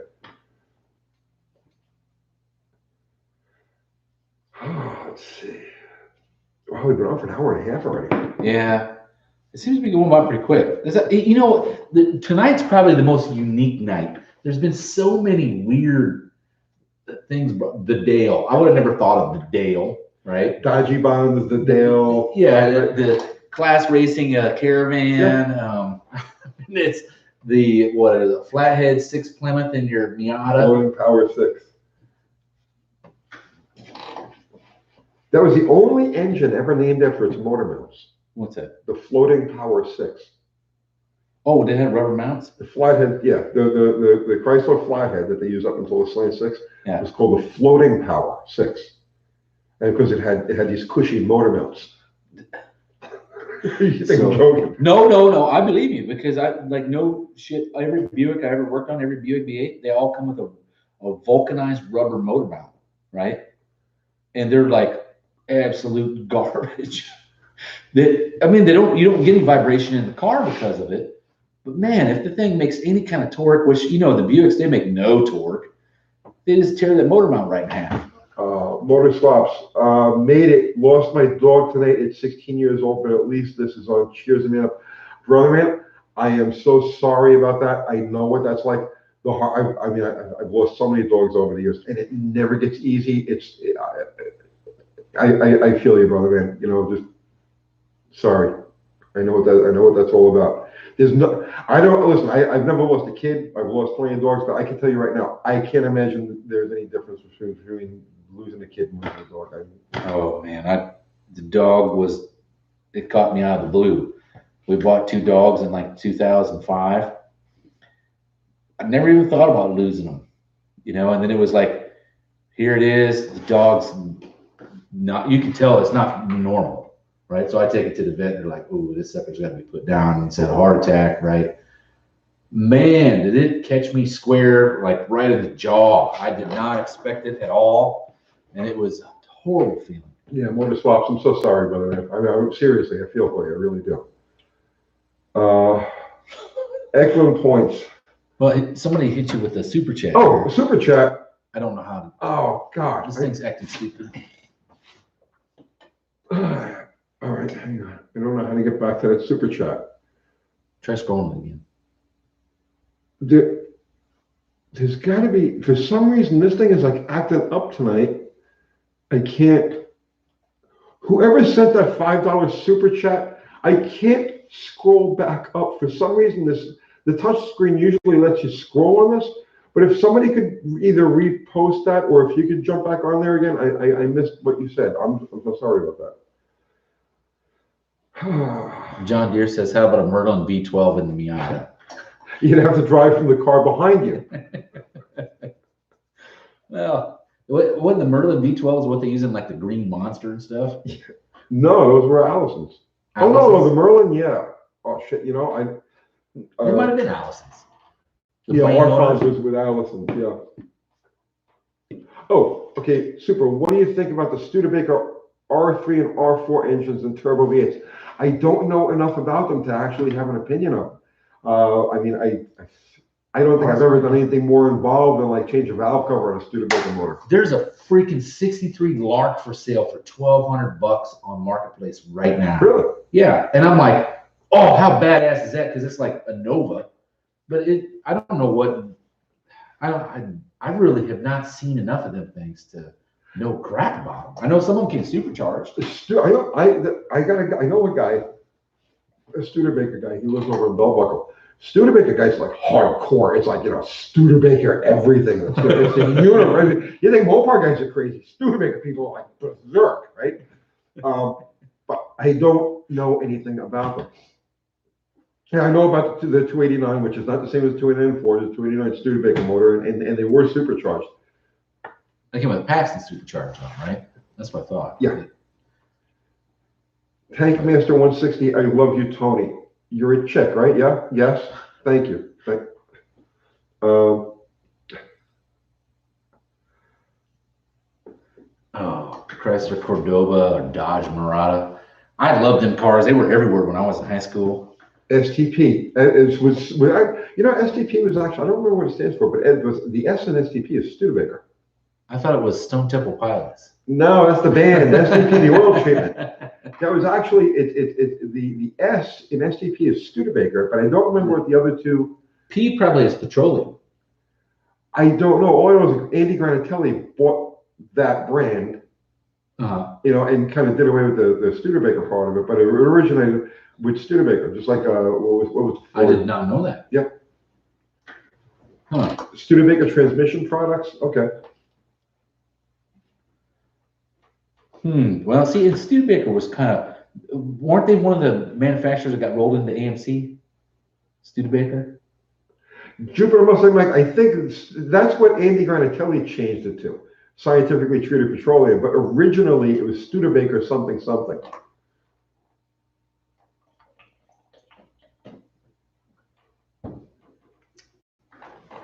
Studebaker transmission products. I'm gonna guess. Stop today's progress, start tomorrow's problems.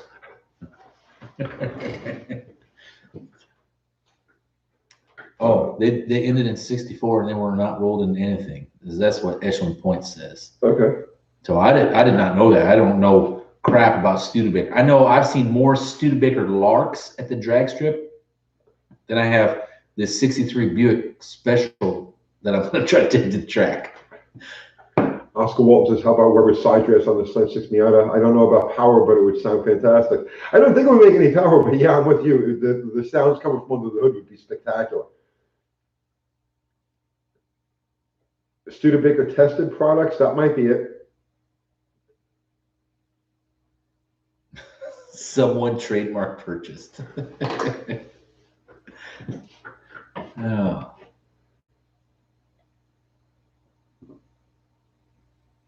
Let's see.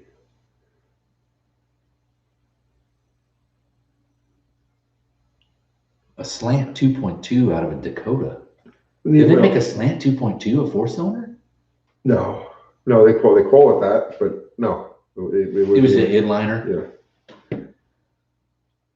Yeah. Nothing lighter than a hole. That's right, Bruce. See, Zero saying, hey, boss and nephews need some prayers for my lady's mom. She's in the hospital. She owned a rental body shop. Real sweet woman. Thanks, everyone. Well, prayers sent there, Zero. Consider them sent. Oh, man. Super Tony power. I like that. That's good. Like 64 that. Buick 355 Wildcat and a 55 Chevy 3100. Any thoughts? Hell yeah, do that twice. That'd be cool. Especially if it's a real 355 motor, because that means it's going to be the 64. It's aluminum heads with the aluminum 4-barrel intake manifold. That'd be a cool motor to put in there. Put a 204R behind it too. That'd be even cooler.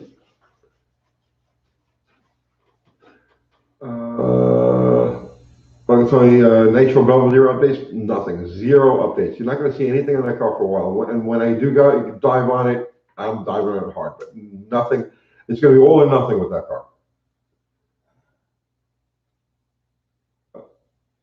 Toyota straight 6 Slinky turbo. Toilet paper.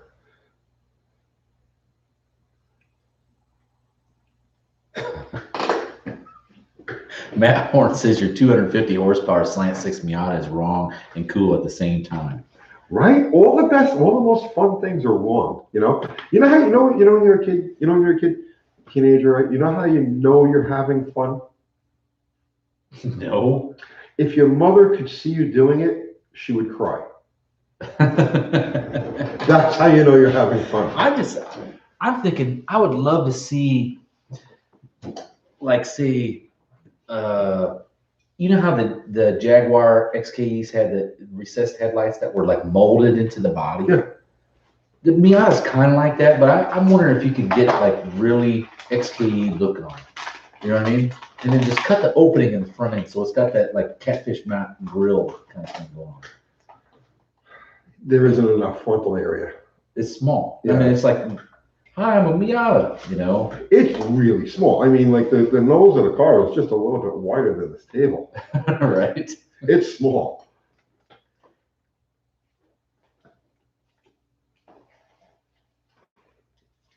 Andy, what I want to see Tony build a 170 slant. Andy, I am so stoked about getting my hands on a 170. I have a 170 in Mrs. Landy, which is like a 1,000,000-mile motor, a legit 1,000,000-mile motor.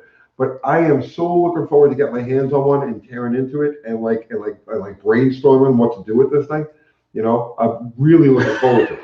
What? Here you go. Jake Borg says the best thing tonight. You need to put Kragers on that Miata. Yeah.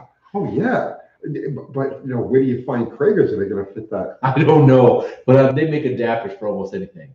And I'm telling you, that would be if you put slant in that and then put Kragers on it and lower it down just like everybody does, like that. Not so much this. What do they call that? The tires kick thing. Yeah. Yeah. But it looks like one of them cars, but it's Kragers with a slant motor. That would be bad. I love that idea. I absolutely love that idea. And you know something? Yeah, they made 4-lug Kragers, and there's like for Mustangs. Well, they came on these Buick Specials. That's their 4-lug. I am going to look into that. I'm going to look into that because I love that idea.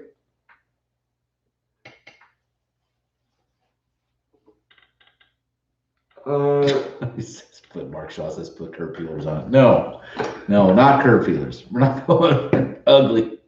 This is just like, it'd be like, what do they call it?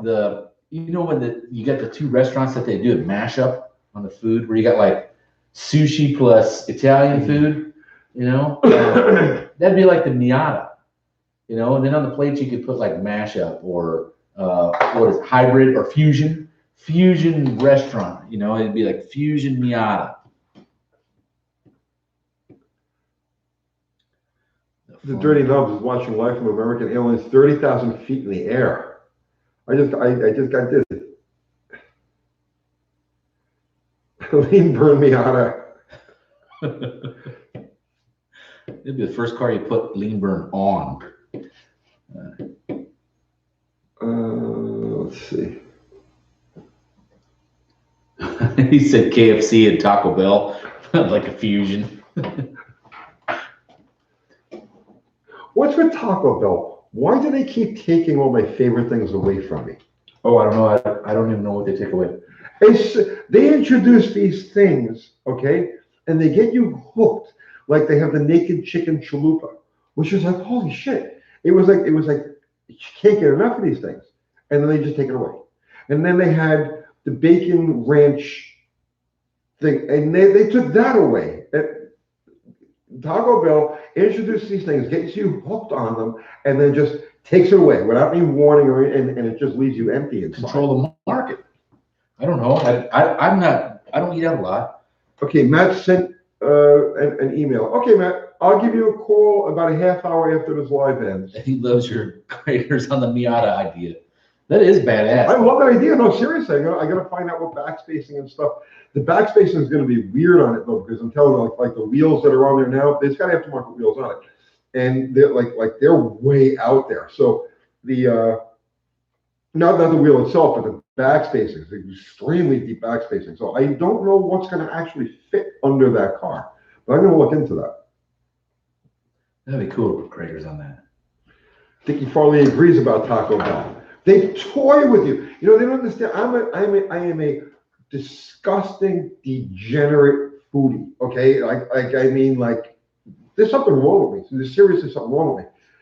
And they toy with your you know what I mean? They toy with your shit. I've always been the same guy. I go in there and I'm like, box of regular hard shell tacos, or I'll go, I want the two chalupa meal, right? Right. They don't mess with that. Well, the thing I'm hooked on now is the quesalupa. It's a quesadilla chalupa. Yeah, yeah. It's really good. But they're gonna take it over. Don't get it with sour cream. Get it with the avocado ranch. Okay. Sour cream with the sour cream is ass. That's what it comes standard. Don't get the sour cream. I can only imagine eating some Mexican ass at Taco Bell. Oh, please. They got rid of the quesarito. They did not get rid of the quesarito. I just had them yesterday. No, I don't even eat Taco Bell. I just can't even believe it. Well, maybe once a year, my wife and I will go to Taco Bell. But like I said, it's always the same thing. It's like chalupa meal or box of tacos. Like I used to do box of tacos on road trips because they're great, right? You eat like 3-4 of them, and then you got like 3-4 more later when you get hungry, and then 3-4 more later. If you're a foodie like me, right? Like I am literally, I'm telling you, I'm a disgusting degenerate. Okay, I'm like the perv of food. Okay, like there's something wrong with me. All right. There's a channel called 2 Cent Chick, and she's here in Tennessee, and all she does is reviews of food like that. She goes to all these different fast food restaurants and she does the reviews of them. She sits in her car and she eats these things. This can't be good. 2 Cent Chick. It is the great. Look, so before we're editing the video that's going to go up now, right? And Kathy's going through the tabs. And I see like the notification came up because I'm subscribed to her at the house, and the notification came up and it was the bacon jam burger or something like that. Bacon jam. Gotta try that out. She said, I said, go back to that. She said, no, we got to edit this video. I said, I want to see the bacon jam. Oh, when I was in Australia, I lived in Australia for 3 years. I was teaching sonar school in Australia, and the Australians used to give me so much crap about American food. They'd say like, who the fuck came up with bacon mayonnaise, baconaise, right? And I'm like, obviously that's an American thing, right? But they were ordering bacon mayonnaise to Australia just to like mess with me and try this stuff out. And the next thing you know, these guys are like, man, this is the best shit ever. Whoever came up with bacon mayonnaise is smart.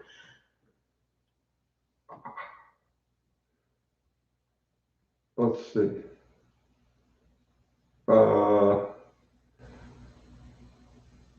Who's ever been to KFC and had the famous bowl?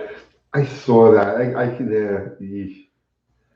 I'm rebuilding my brother's Ford 351 Cleveland 4-bolt in my garage. Oh, I can't.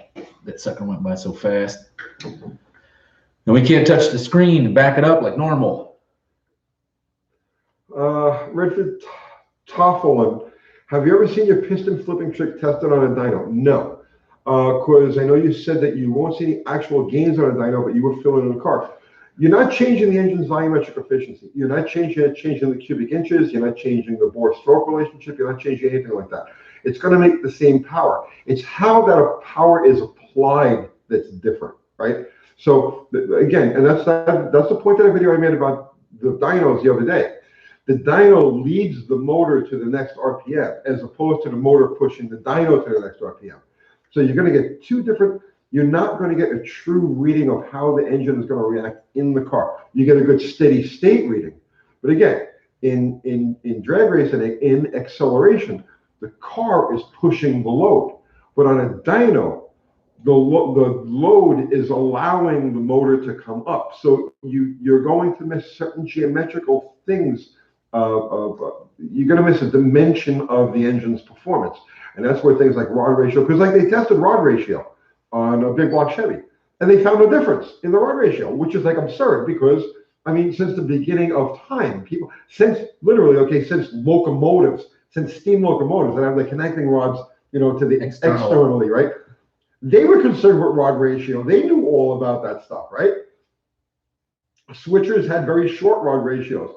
High-speed locomotives had long rod ratios, right? It's the same thing on an internal combustion engine, but when you test it on a dyno, there's no difference. So there is a missing element in the way dynos test engines that leaves out that factor. Well, your piston flipping trick though, Right, is all about angularity, because isn't that piston, the bore center of the wrist pin is actually offset on a factory piston by like a couple thousandths. Well, it all depends on the engine. Some of them, the bigger the bore, some of them are really leaned over a lot. Oh, really? Yeah, but what you do when is you flip it, all you do is changing the angularity of the rod, right? You're aligning the rod immediately past top dead center with the downstroke of, you see what I'm saying? Of the crank. Yeah. Yeah, so it does change the angularity. It helps changes with the the angularity, geometry. And it helps with the geometry, but it also reduces friction, which would help the motor accelerate against the load faster. But so what was the point dyno of does offset when they originally built it? to make it quiet, to keep the piston from rocking at the top of the bore. Oh, that was it? That's it. Just noise? Only reason, noise. Huh.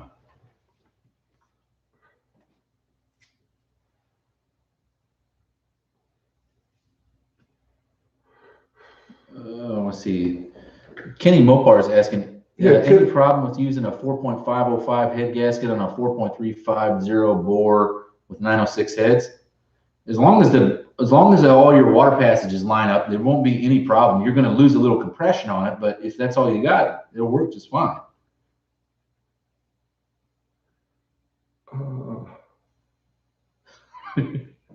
Big Bear says, I'll have 2 bacon on bacon on bacon on bacon and cheese sandwich.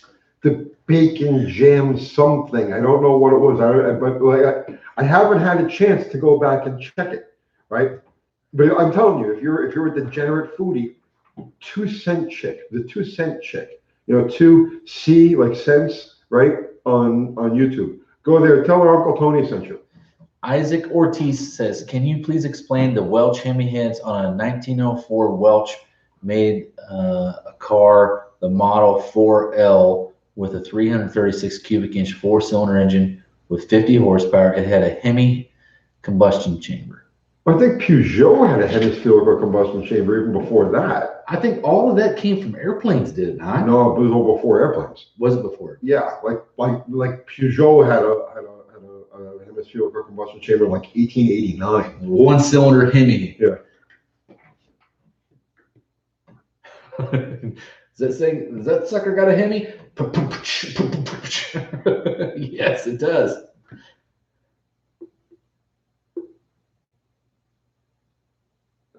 Okay, way back tech. It's the Sonic Bacon Jam Cheeseburger.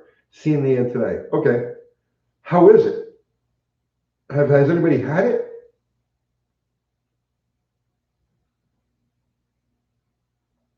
You know what? When you went to Florida, and if you're a foodie, have you ever jumped on Whataburger? Have you had a Whataburger? Yeah, I've had. What was your thoughts? Not as good as Chili's. Really? Chili has, the Whataburger was okay. It was okay. I always get the jalapeno burger with mustard on it. Yeah, no. Oh man, it's so good. Yeah, that will do it for me.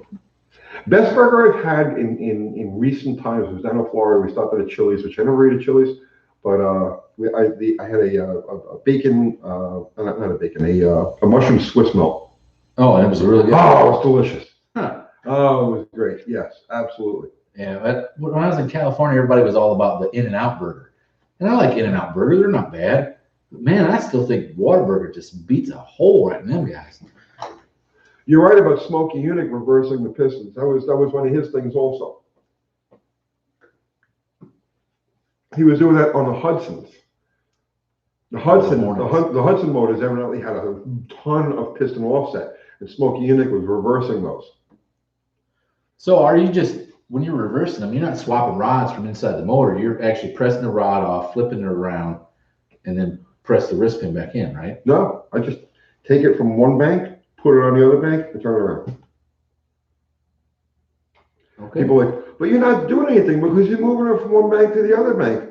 Don't picture it as a V. Picture the engine if it was like this. If the pistons were like this. All you're doing is just turn it around.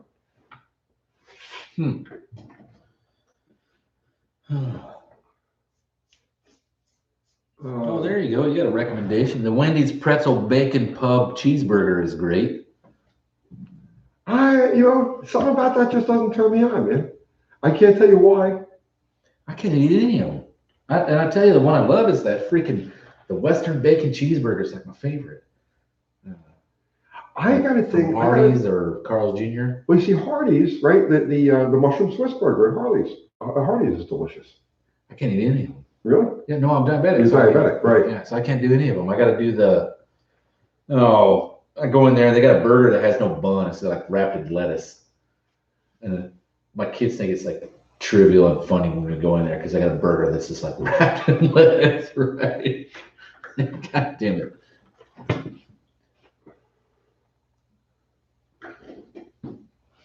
I tried a Wendy's Baconator. It was not good. The bacon was like rubbery. It was weird. It wasn't like real bacon. It was like synthetic bacon. No. I got like 2 of them. I ate one. I choked down the second one. I wasn't enjoying it. Five Guys has got a really good burger, but you got to mortgage your freaking house. It's the only place you could go. It's the only place in the world you can go in, get a burger and some fries, right, and a Coke, and it's like $37 fucking dollars. They're insane. I don't know how to, Harry alpaca bacon. Yeah, it's something like that, exactly.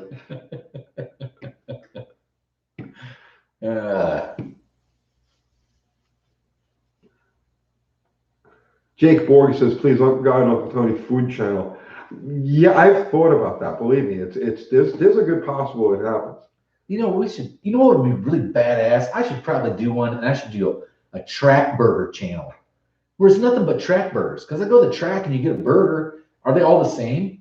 I mean, that's what I always found was like the weirdest thing was the tracks will have a burger menu that's literally the same as the McDonald's next door. But wait a minute now. It depends on what track you go to, what part of the country it's in. The best hamburger I've ever had in my life was at Cordova, Illinois. Oh, yeah, the Cordova. Yeah. That's a good you know what I'm talking about? Mm-hmm. Yeah, I did. Okay, because I know you know the track, but have you ever had the burgers there? Yeah, I have. They're like candy. They're sweet. They're like nothing else. Like no other burger I've ever had. And it's how the cows are raised. They have corn-fed beef. You know what I mean? And it's fresh because it's like all the cows come right from that area. It's like they walk a cow into the back of the concession stand. 10 minutes later, a burger. Get a burger. Yeah. Right. They're like if you're ever anywhere near. I don't know. Well, it's been a long time for me now. But if you're ever near Cordova Dragway, stop there and get one at track burgers. They're ridiculous. I would eat those things until I was sick. Well, this guy says here, Uncle Tony's Garage burgers pressed with a real piston. And you got to flip it around first. Valve reliefs, the whole bit, yeah. Danny Boyd says they don't feed the cows on the dead cows. Fuddruckers was okay. I don't know if they're still around. We used to have a Fuddruckers here in town. Oh, the one I liked the most, there was a Schlotsky's Deli. I always used to love them guys, man. See, I like real. I come from New York City where we have real delis. You know what I mean? And you get a real pepperoni sandwich. Speaking of that, when I was in San Diego, there was a guy from New York that moved out there and opened a delicatessen in a beer store. So you go in there and get beer, like out of your cooler, right? And you could get something there, right? Like a deli sandwich. He made these deli sandwiches that were like hands down the best. And I know that we're getting way off track from car stuff here. That's okay. Food is good. But my wife and I found out about this, and every Friday when I got off of work, I'd go pick up this freaking deli sandwiches. And I had to take a picture of the menu, but it was like the John Gotti. And that was like the name of the sandwich, right? And it was like 4 pounds of, I took a picture of the menu. I'll see if I can find it. Yeah. Jupiter West, like Mike says, he just had a Publix Italian stuff. Publix makes great stuff. They do. Publix, especially their bacon. Fried chicken. Oh, their fried chicken is good. I like it. It's like triple breaded. I like tons of breading on my chicken, right? But yeah, everything Publix is first rate. Everything at Publix, and their bakery is amazing. Their bakery is really good. And now they got Einstein's bagels, and those are real bagels. Like they're not like Southern bagels or Midwest bagels. Those are real New York bagels. They're delicious. All right, so this thing was called the Knockout Deli in San Diego. It's at like a little beer store, right?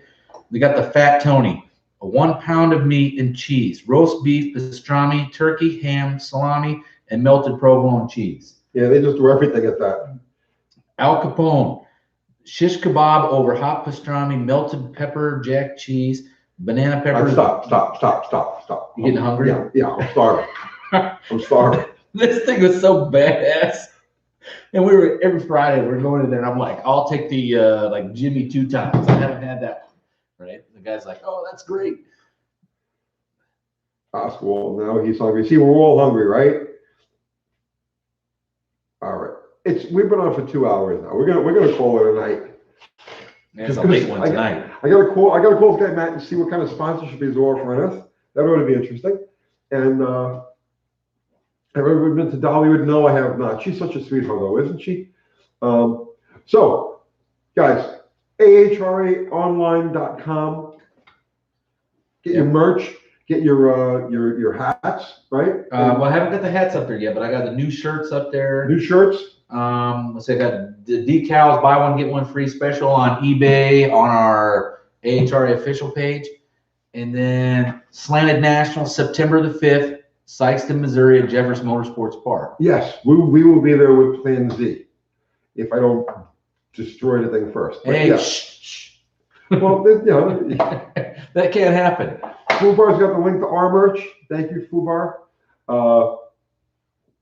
Hats, shirts, all kinds of things. I don't even know what we have. I don't even know what we have. Well, Kathy does all the merch, right? Kathy does, yeah, I don't even know what goes on there. I don't know how much we make. I think she's not getting a lot of money off the merch that I don't know about. I think she's got a secret account someplace, and yeah. But now, okay, so that's our deal. Our mods, John, Ari, Fubar, Zero, right? You guys are awesome. Thank you as always. Thanks for getting rid of the trolls first thing. Gosh. They keep everything moving so clean. I know. Right? Yeah. So tomorrow night, 7:00, I'll be on with Austin Griggs of Ratty Muscle Car. He has a group called Ratty Muscle Cars. He's cool. He's the guy that's putting on the event down there at Jake's Dragway. Oh, 318 Fest? Yes. Oh, cool. So am I going with you to that? Yeah, you're gonna take the car. I'm gonna take what car? My car. Oh, well, are you going? I'm going around taking my truck with my dogs. Okay. So which car? The Dart? No, the bottle rocket. Yeah. I'm gonna drive it down there or haul You're gonna haul it. Okay. Right. I'll pay for it. Yes. You Okay. haul the car and then yeah. I can do that. So yeah, tomorrow night, 7:00, we'll be on with Austin Griggs, and we'll talk about Ratty Muscle Cars and the thing he's got going. It's a whole movement, the Ratty Muscle Car movement, and I think that's it, right? That's it. We're gonna call it night. Yeah, I think that's everybody. it. Thank you, everybody who contributed to Super Chat. Thank you, everybody who contributed with your presence. We appreciate all of you, seriously. Thanks. Yeah, thanks for all the AHRA support, decals and T-shirts and memberships. You guys kill it. Thanks for being you, right? Okay, guys. See you tomorrow. See you later. Cool. Nice.